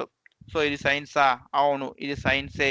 కాబట్టి అప్పుడు ఏమవుతుంది, ఇక్కడ ఆ యొక్క పర్టికులర్ కరస్పాండింగ్ సబ్జెక్ట్ యొక్క డేటా అంటే సబ్జెక్ట్ యొక్క అచీవ్డ్ మార్క్స్ మనకి ఇక్కడ డిస్ప్లే చేస్తుంది. తర్వాత ఎండ్ సెర్చ్. ఒకవేళ మనకి ఇక్కడ సైన్స్ అనే సబ్జెక్ట్ లేదనుకుందాం, ఇక్కడ మనకి సైన్స్ అనే సబ్జెక్ట్ లేదు. అప్పుడు ఏమవుతుంది, ఫస్ట్ అకరెన్స్ లో సైన్స్ ఉందా, లేదు. తర్వాత సెకండ్ అకరెన్స్ లో సైన్స్ ఉందా, లేదు. థర్డ్ అకరెన్స్ లో సైన్స్ ఉందా, లేదు. అప్పుడు ఏమవుతుంది, ఎండ్ ఆఫ్ ది టేబుల్ కి వచ్చేస్తుంది. అంటే ఏమవుతున్నప్పుడు అట్ ఎండ్ అంటే మనం ఎండ్ లో మనం ఏం డిస్ప్లే చేయమన్నాము, ఒకవేళ మనకి ఎలిమెంట్ దొరకకుండా అది ఎండ్ ఆఫ్ ది టేబుల్ కి రీచ్ అయిపోయింది అనుకోండి, అప్పుడు మనకి ఇక్కడ అట్ ఎండ్ లో ఇచ్చిన ఇంపైర్ స్టేట్మెంట్ అనేది మనకి ఎగ్జిక్యూట్ అవుతుంది. అంటే మనకి అవుట్పుట్ లో సబ్జెక్ట్ నాట్ ఫౌండ్ అని మనకి ఇలా కనబడుతుంది. ఇది అన్నట్టు. ఓకేనండి. ఇది తర్వాత బై యూజింగ్ 1 మినిట్ అండి.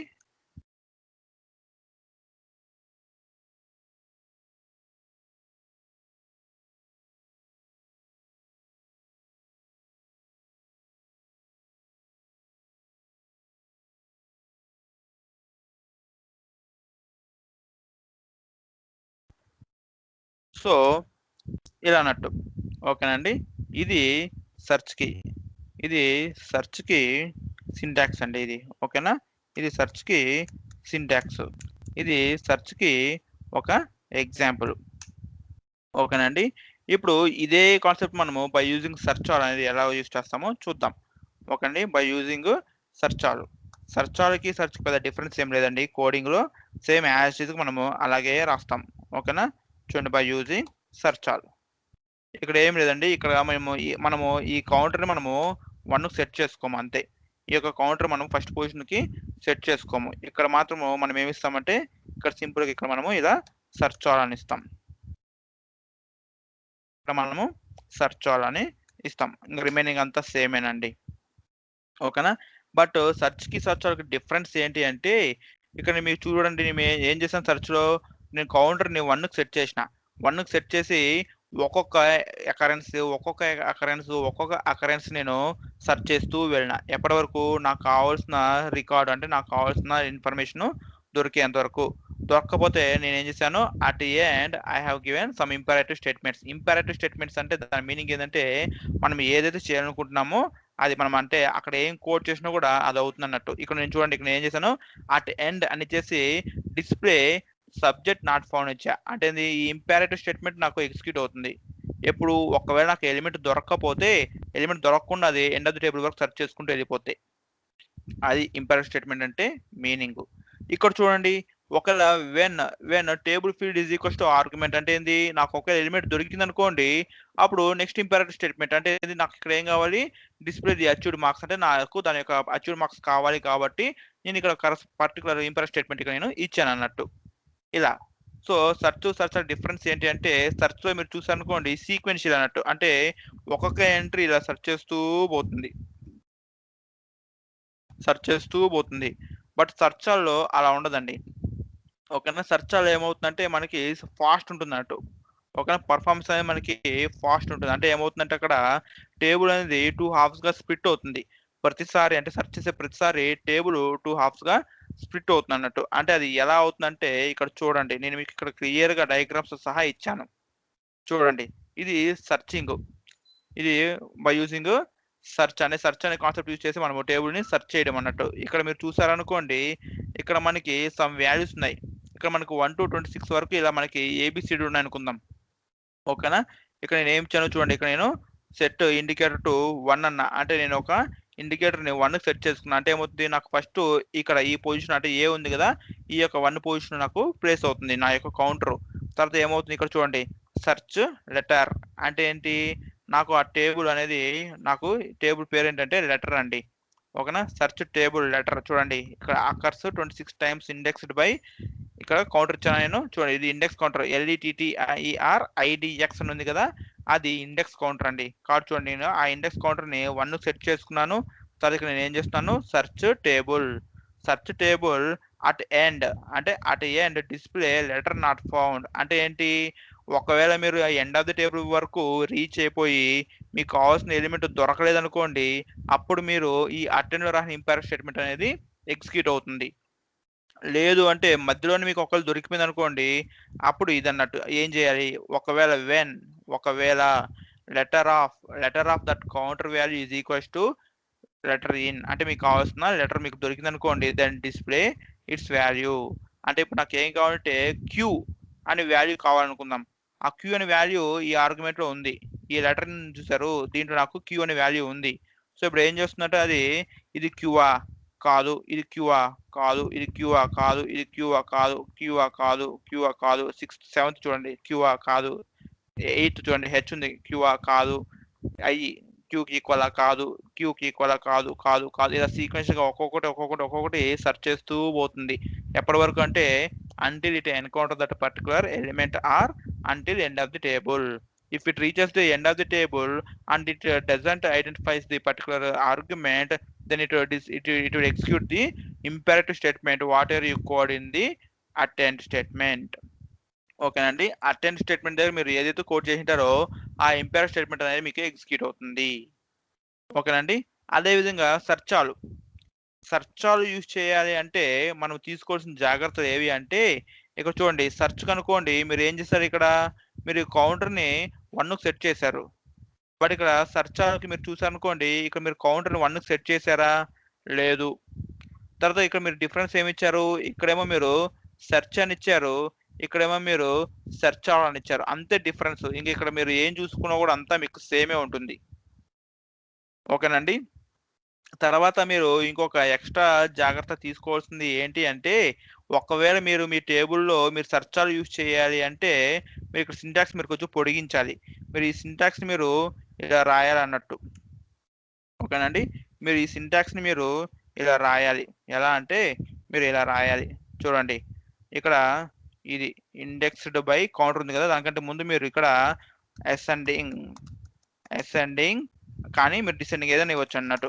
Ascending key or descending key is అని ఇచ్చేసి ఇక్కడ మీకు యూనిక్గా ఏది ఉంటుంది, మీరు ఇప్పుడు దేని మీద సెర్చ్ అనుకుంటున్నారు, సబ్జెక్ట్ నేమ్ అవునా, కాబట్టి ఇక్కడ మీరు సబ్జెక్ట్ నేమ్ అని ఇలా ఇవ్వాలి. తర్వాత ఇండెక్స్డ్ బై, ఇది వెళ్ళిపోయిందా ఇండెక్స్డ్ బై అని, యా.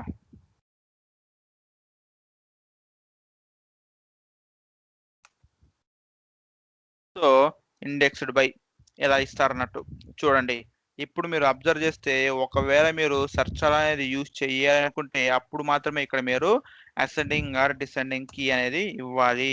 ఎందుకంటే ఇక్కడ మీరు చెప్పాలి సిస్టమ్కి, ఓకేనా, ఈ కీ ఫీల్డ్ మనకి సార్ట్ అయి ఉంది అని చెప్పి. చూడండి ఇది కీ ఫీల్డ్ అన్నట్టు, మనం సెర్చ్ చేస్తుంది దీన్ని బేస్ చేసుకునే కదా, సబ్జెక్ట్ నేమ్ బేస్ చేసుకునే కదా మనం సెర్చ్ చేస్తున్నాము, కాబట్టి మనం దాన్ని సార్ట్ చేసి పెట్టుకోవాలి. ఇక్కడ మీకు చూడండి ఇక్కడ ఫస్ట్ ఆల్ఫాబెట్ చూడండి, ఫస్ట్ ఎం వస్తుందా ఎస్ వస్తుందా అంటే ఎంఏ వస్తుంది, కాబట్టి ఇక్కడ ఫస్ట్ ఎం ఉంది, తర్వాత ఎస్ తర్వాత సి, చూడండి ఎస్సి ఇక్కడ ఎస్ఓ అంటే ఫస్ట్ ఏది చిన్నది ఇది ఎస్సీనే, కాబట్టి అక్కడ సెకండ్ పొజిషన్లో ఉంది, ఇక్కడ సోషల్ అనేది థర్డ్ పొజిషన్లో ఉంది. ఒకవేళ మీకు డేటా ఇలా ఉండింది అనుకుందాం, ఒకవేళ మీకు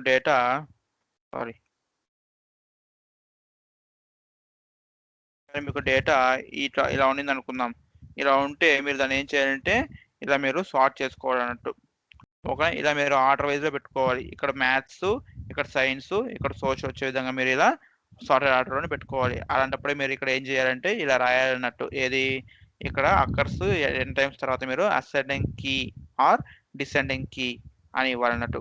ఇక్కడ మీకు అసెండింగ్ ఆర్డర్ ఉంది కదా, ఫస్ట్ మ్యాథ్స్, సైన్స్, సోషల్ వచ్చింది కాబట్టి అసెండింగ్ కీ అంటే చిన్న వాల్యూ నుండి పెద్ద వాల్యూ వరకు. అలా కాకుండా మీరు సోషల్, సైన్స్, మ్యాథ్స్ అని రివర్స్ ఆర్డర్ వచ్చింది అనుకోండి డిసెండింగ్, అప్పుడు మీరు ఇక్కడ ఏమి ఇవ్వాలంటే డిసెండింగ్ కీ అని ఇవ్వాలి. అంటే మీరు ఒకవేళ సెర్చ్ అనేది యూజ్ చేయాలి అంటే you must and should use the syntax of ascending key or descending key. ఓకేనండి. అండ్ ఈ సెర్చ్ ఆల్ మనము కేవలము ఇండెక్స్ టేబుల్కి మాత్రమే యూజ్ చేయగలము.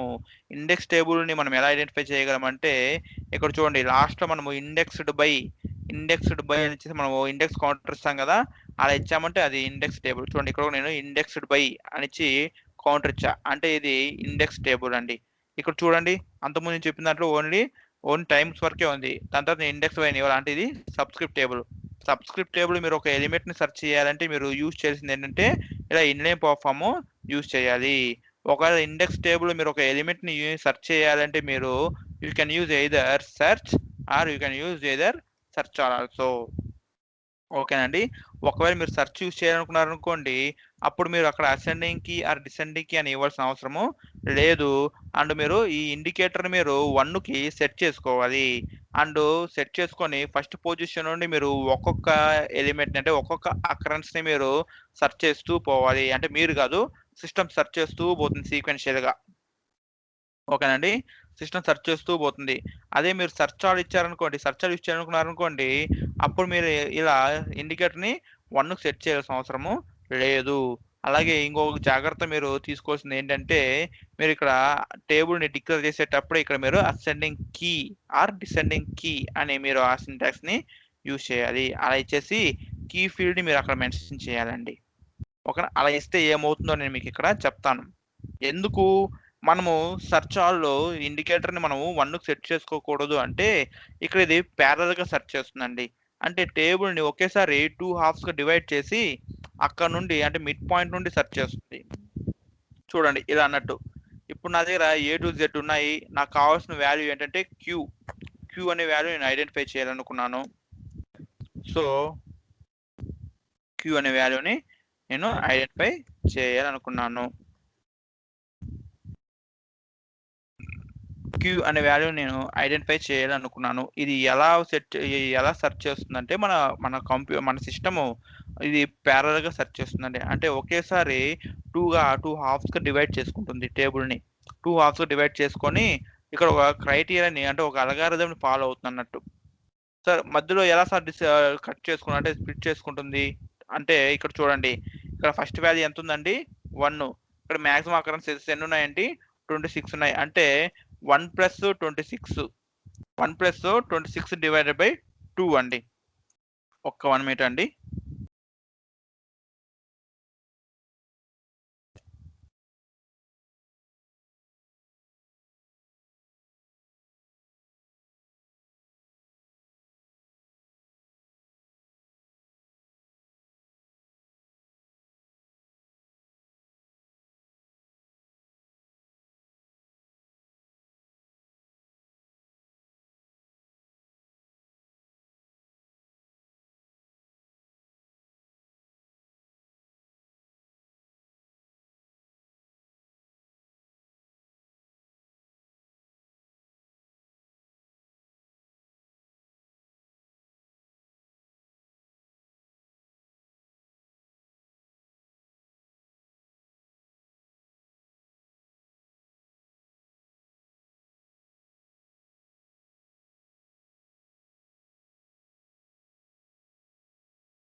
ఓకే అండి.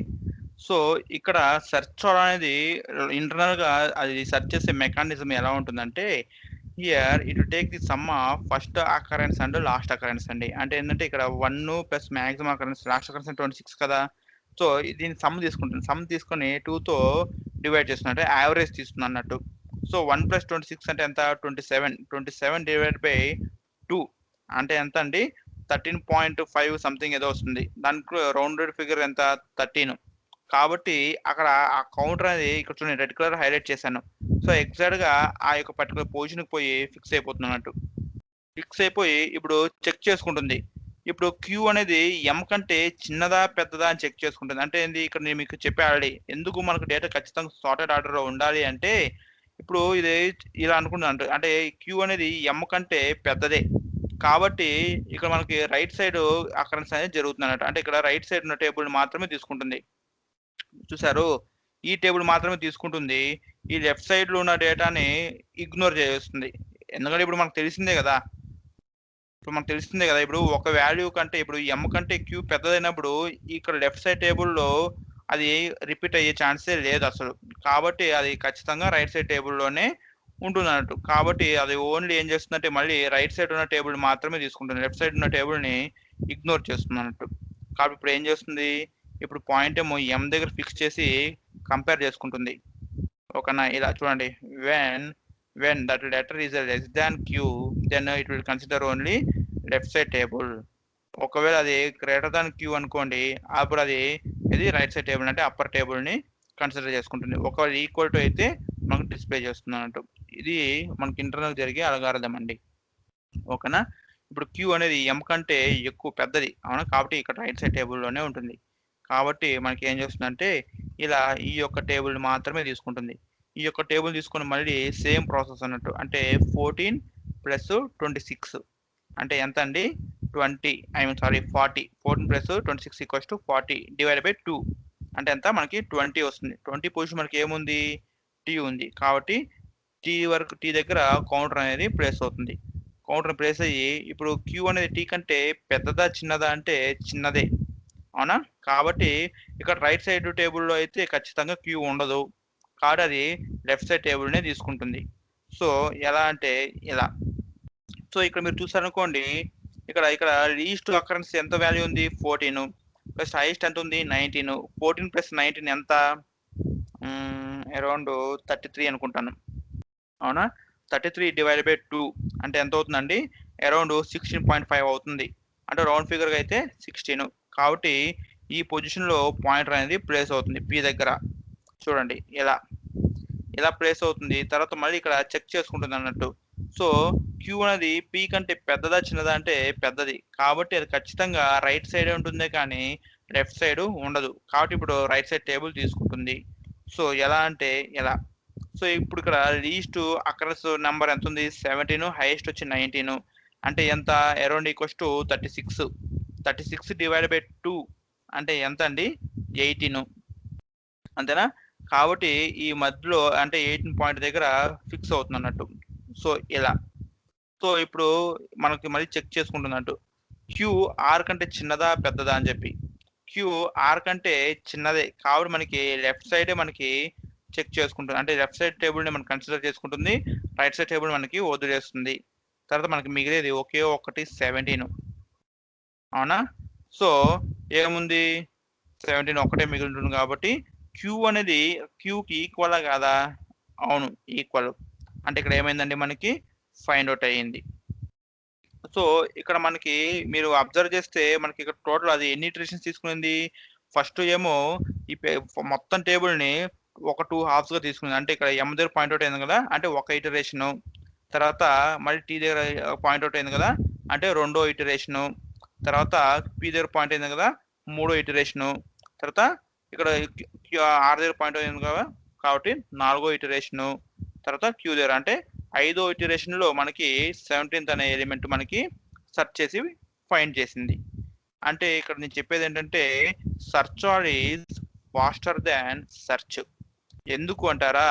సెర్చ్‌లో అయితే ఏమయ్యేది మనకి 1, 2, 3, 4, 5, 6 అలా సీక్వెన్షియల్‌గా ఒక్కొక్కటే సెర్చ్ చేస్తూ వచ్చేది.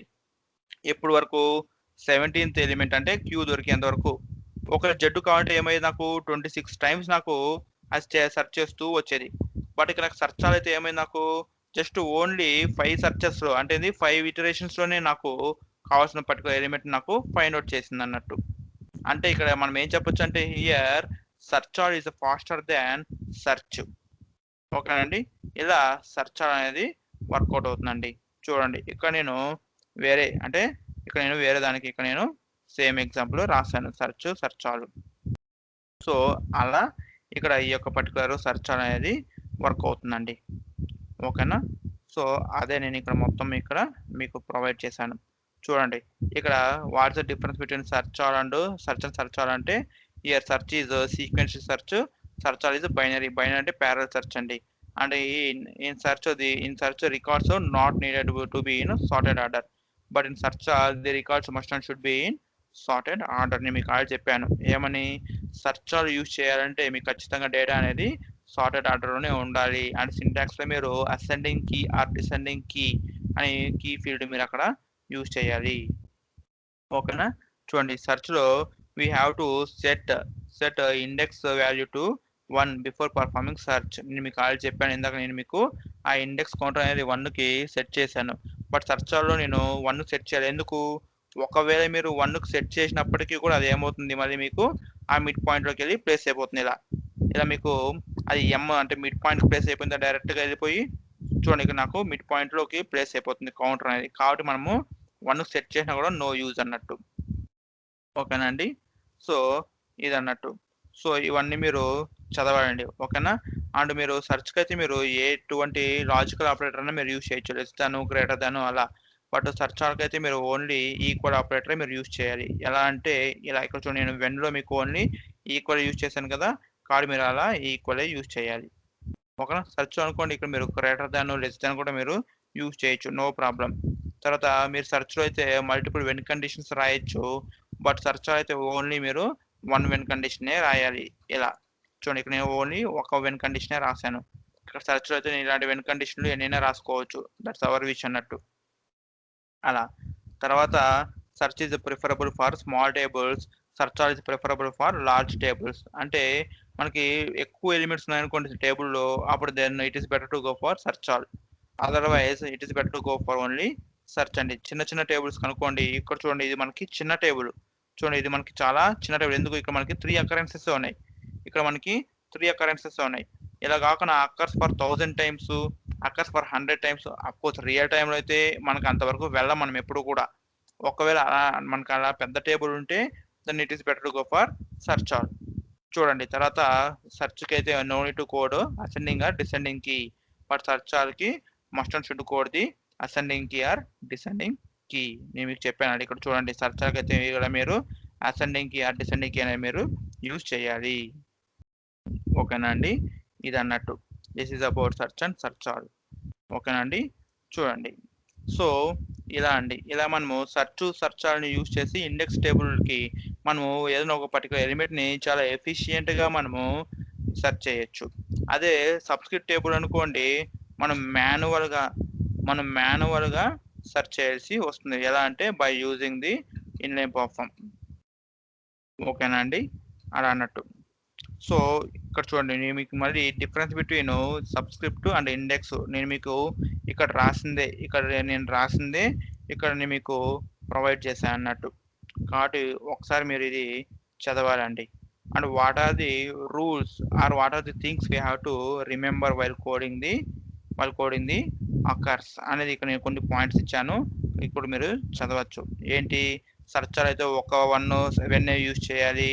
అలాగే మీకు ఇక్కడ చూడండి ఇండికేటర్ మనము 1కి సెట్ చేయాలి. ఏది సెర్చ్కి అయితే ఇండికేటర్ని 1కి సెట్ చేసిన అవసరం లేదు.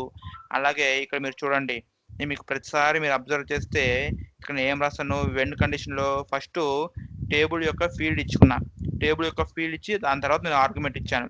అంతేగా నేను ఫస్ట్ ఇలా నేను ఏది when science is equals to అని చెప్పి నేను రివర్స్ ఆర్డర్ ఇవ్వలేదు. సో ఇక్కడ చూడండి, ఇక్కడ నేను వ్యాలిడ్ వే ఆఫ్ కోడింగ్ ఏది, ఇన్వాలిడ్ వే ఆఫ్ కోడింగ్ ఏది అని చెప్పి ఇక్కడ క్లియర్గా నేను మీకు ఇచ్చాను చూడండి, ఇలా అన్నట్టు. ఓకేనా అండి, ఇవన్నీ మీరు ఒకసారి చదవాలి. చదివితే మనము నెక్స్ట్ సెషన్ ఏం చేద్దామంటే ఒక మంచి ప్రోగ్రామ్ తీసుకుందాం. ఒక మంచి ఎగ్జాంపుల్ తీసుకొని ఏంటి ఈ స్టూడెంటో లేకపోతే ఇంకోటి ఏదైనా ఒక ఎంప్లాయో ఏదో ఒకటి తీసుకొని ఎగ్జాంపుల్‌గా దాంట్లో మనము ఇలా డీటెయిల్స్ అన్నీ పెట్టుకుందాం. దాంట్లో మనం డీటెయిల్స్ అన్నీ పెట్టుకొని మనము ఓ 2, 3 ప్రోగ్రామ్‌లు మనము ప్రాక్టికల్‌గా చూద్దాం. ఆ ప్రోగ్రామ్‌లో మనం ఏం చేద్దామంటే కాంబినేషన్ అన్నట్టు. అంటే రియల్ టైమ్‌లో మనము ఎలా యూజ్ చేస్తాము? అంటే మనము అన్ని కాంబినేషన్స్ కలిపి ఎలా మనము కోడ్ చేస్తాము ప్రోగ్రామ్స్ అనేది మనము చూద్దాం. సో, మనము నెక్స్ట్ ప్రాక్టికల్ సెషన్ మనం ఏం చేద్దామంటే ఫైల్స్‌ని అలాగే సబ్ ప్రోగ్రామ్స్‌ని అలాగే కాపీ బుక్స్‌ని తర్వాత ఈ అక్కర్స్‌ని వీటన్నిటిని మనము కలిపి ఎలా కోడ్ చేస్తాం రియల్ టైమ్‌లో ప్రోగ్రామ్‌ని. అలాగే ఇందులో మనము ఇఫ్ యూజ్ చేద్దాము, మూవ్ తర్వాత వేరియబుల్ డిక్లరేషను అన్నీ, అన్నీ యూజ్ చేసి మనము ఒక 2, 3 ప్రోగ్రామ్‌లు మనము ప్రాక్టికల్‌గా చూద్దాం. ఓకేనండి. మనం ప్రాక్టికల్‌గా చూద్దాం నెక్స్ట్ సెషన్‌లో. కాబట్టి నెక్స్ట్ సెషన్‌లో మీకు ఇంకొక చిన్న టాపిక్ చెప్తాను. ఇది డైనమిక్ అక్కర్స్ అని చెప్పి. అంటే ఇది ఎలా అనేది నేను మీకు చెప్తాను. ఓకే. ఇప్పుడు దీని గురించి వద్దు. కాబట్టి ఇప్పటివరకు మనం చెప్పుకునేది ఏంటంటే స్టాటిక్ అక్కర్స్ అన్నట్టు. స్టాటిక్ అక్కర్స్ అంటే ఇక్కడ మీరు చూడండి. ఇక్కడ మనం ఏమి ఇచ్చాము అక్కర్స్ ఫర్ 3 టైమ్స్ అని ఇచ్చాం. అక్కర్స్ ఫర్ 3 టైమ్స్ అని ఇచ్చాం. అంటే దాని మీనింగ్ ఏంది? ఇక్కడ మనకు తెలుసు ఖచ్చితంగా ఇది 3 టైమ్సే అక్కర్ అవుతుంది అని తెలుసు. అవునా? ఎప్పుడు? ఇది స్టూడెంట్ కాబట్టి. అంటే ఒక స్టూడెంట్‌కి మనకు ఎన్ని సబ్జెక్ట్స్ ఉంటాయి? 6 సబ్జెక్ట్స్ ఉంటాయి. అంటే ఇక్కడైతే 3 సబ్జెక్ట్స్ ఉన్నాయి. అలాగే సెకండ్ స్టూడెంట్ కూడా మనకి 3 సబ్జెక్ట్సే ఉంటాయి. థర్డ్ స్టూడెంట్ 10థ్ స్టూడెంట్ కూడా మనకు 3 సబ్జెక్ట్సే ఉంటాయి గానీ, వీడు బాగా క్లెవర్ స్టూడెంట్ వీడికి 4 సబ్జెక్ట్స్ ఇద్దాము. వీడు డల్ స్టూడెంట్ వీడికి 1 సబ్జెక్టే ఇద్దామని చెప్పి ఏ ఎడ్యుకేషన్ సిస్టము డిసైడ్ అవ్వదు. అవునా? అదొక ఎగ్జాంపుల్. ఇది స్టాటిక్ అన్నట్టు. ఎందుకంటే ఇక్కడ మనకి ప్రతి ఒక్క రికార్డ్‌కి మనకేమవుతుంది ఈ యొక్క స్ట్రక్చర్ అనేది సేమ్ నంబర్ ఆఫ్ టైమ్స్ అంటే fixed number of times repeat అవుతుంది. అదే మీకు ఇప్పుడు ఇంకొక ఎగ్జాంపుల్ చెప్తాను. ఇప్పుడు మీకు చెప్పేదేంటంటే ఎల్ఐసి అనుకోండి. మీరు ఇప్పుడు ఒక ఎల్ఐసి పాలిసీ తీసుకున్నారు. మీ ఫ్యామిలీ ఎంతమంది ఉంటారు? మీ ఫాదరు, మీ మదరు, మీరు, మీ బ్రదరు, మీ సిస్టరు ఉన్నారు. అలాగే అందరి ఫ్యామిలీలోనూ అంతే మంది ఉంటారంటే ఉండరు. కొంతమంది ఏమో గ్రాండ్ పేరెంట్స్ ఉంటారు. కొంతమందికేమో వాళ్ళేమో ఏది అన్‌మ్యారీడ్ అయి ఉంటారు కొంతమంది. అంటే ఏంది పాలిసీలో సబ్‌స్క్రైబర్ ఒక్కడే ఉంటాడు. కానీ వాళ్ళ కింద డిపెండెన్స్ అనేది ఉండొచ్చు, ఉండకపోవచ్చు. అలాగే ఎంప్లాయీ డీటెయిల్స్ అనుకోండి. ఎంప్లాయీ మ్యారీడ్ అయి ఉండొచ్చు, మ్యారీడ్ అయి ఉండకపోవచ్చు. మ్యారీడ్ అవ్వలేదనుకోండి ఖచ్చితంగా చిల్డ్రన్ ఉండరు. అలాగే మ్యారీడ్ అయ్యిందనుకోండి ఖచ్చితంగా చిల్డ్రన్ ఉంటారంటే అక్కడ కూడా 2 కేసెస్ చిల్డ్రన్ ఉండొచ్చు, ఉండకపోవచ్చు. అలాగే ప్రతి ఒక్కరికి ఒకరే చిల్డ్రన్ ఉంటారా అంటే అది కూడా కరెక్ట్ కాదు. ఒకరికి ఒక్కరు ఉండొచ్చు, లేకపోతే 10 మంది ఉండొచ్చు, లేకపోతే 10 ఇంకెంతమంది ఉన్నా ఉండొచ్చు. That depends upon situation. So, మరి అటువంటి అక్కర్స్‌ని మనం కోడ్ చేయండి ఎలా? అంటే ఏంటంటే ఇక్కడ మనకి ఫిక్స్‌డ్ అని తెలిసింది ఇక్కడ. ప్రతి ఒక్క రికార్డ్‌కి 3 టైమ్సే ఈ స్ట్రక్చర్ రిపీట్ అవుతుందని తెలుసు. ఇప్పుడు ఎంప్లాయీ డీటెయిల్స్ అనుకోండి చిల్డ్రన్స్ అందరికి సేమ్ నంబర్ ఆఫ్ చిల్డ్రన్స్ ఉంటారా? అంటే చిల్డ్రన్స్ యొక్క structure same number of times repeat అవుతుందా? అంటే గ్యారంటీ లేదు. అలాగే ఇన్స్యూరెన్స్‌లో కూడా ఎల్ఐసిలో సబ్‌స్క్రైబర్ వచ్చి ఒక్కడే ఉంటాడు ఒక పాలిసీకి. అవునా? కానీ ఆ సబ్‌స్క్రైబర్ కింద డిపెండెంట్స్ ఖచ్చితంగా ఒక్కరే ఉంటారా? 10 మందే ఉంటారా? అంటే అక్కడ కూడా మనము డిసైడ్ చేయలేము. అంటే అక్కడ ఏమవుతుందంటే డైనమిక్‌గా అంటే ప్రతి ఒక్క రికార్డ్‌కి అక్కర్స్ అనేది చేంజ్ అవుతుంది. ఒకరికేమో ఒక్కసారి అక్కర్ అవుతుంది. ఇప్పుడు ఇక్కడ ఏమవుతుంది ప్రతి ఒక్క రికార్డ్‌కి మనకి 3 టైమ్స్ అక్కర్ అవుతుంది. Same structure. బట్ ఇప్పుడు నేను నెక్స్ట్ చెప్పే కాన్సెప్ట్ ఏంటంటే అక్కడ అక్కర్ అవ్వచ్చు లేకపోతే అవ్వకపోవచ్చు. దట్ డిపెండ్స్ అన్నట్టు. మరి అటువంటి దానికి మనము అక్కర్స్ క్లాస్ ఎలా యూజ్ చేస్తాము? అనే కాన్సెప్టే ఈ డైనమిక్ అక్కర్స్. ఓకేనండి. సో, మనం నెక్స్ట్ సెషన్‌లో దీని గురించి తెలుసుకొని, అలాగే మనము ప్రాక్టికల్‌గా ఒక, ఒక 2 ప్రోగ్రామ్‌లు మనము చూసి కాంబినేషన్ ఆఫ్ ఫైల్స్ అలాగే ఇంతవరకు మనం చెప్పుకున్నవన్నీ ఫైల్స్ యూజ్ చేస్తాము, సబ్ ప్రోగ్రామ్స్ యూజ్ చేస్తాము. తర్వాత డేటా వాలిడేషన్ కోసం. అలాగే కాపీ బుక్స్ ఎలా యూజ్ చేస్తామో నేను మీకు చెప్తాను. అలాగే ఈ అక్కర్స్ ఇవి ఎలా యూజ్ చేస్తామో నేను మీకు చెప్తాను. ఇవన్నీ మనము చూసి ఒక ప్రాక్టికల్‌గా ఒక 2, 3 ప్రోగ్రామ్‌లు రాసుకుందాం. ఆ తర్వాత మనం చెప్పుకునేది అబెండ్స్. ఓకేనండి. అంటే by tomorrow will close the కోబాల్ and ఆ తర్వాత మనం చెప్పుకునేది వీజామ్ అండి. వీజామ్ అంటే ఏదో కాదండి. మనము ఇప్పుడు ఫైల్స్ గురించి చెప్పుకుంటాం కదా! ఆ ఫైల్సే వీజామ్ కూడా.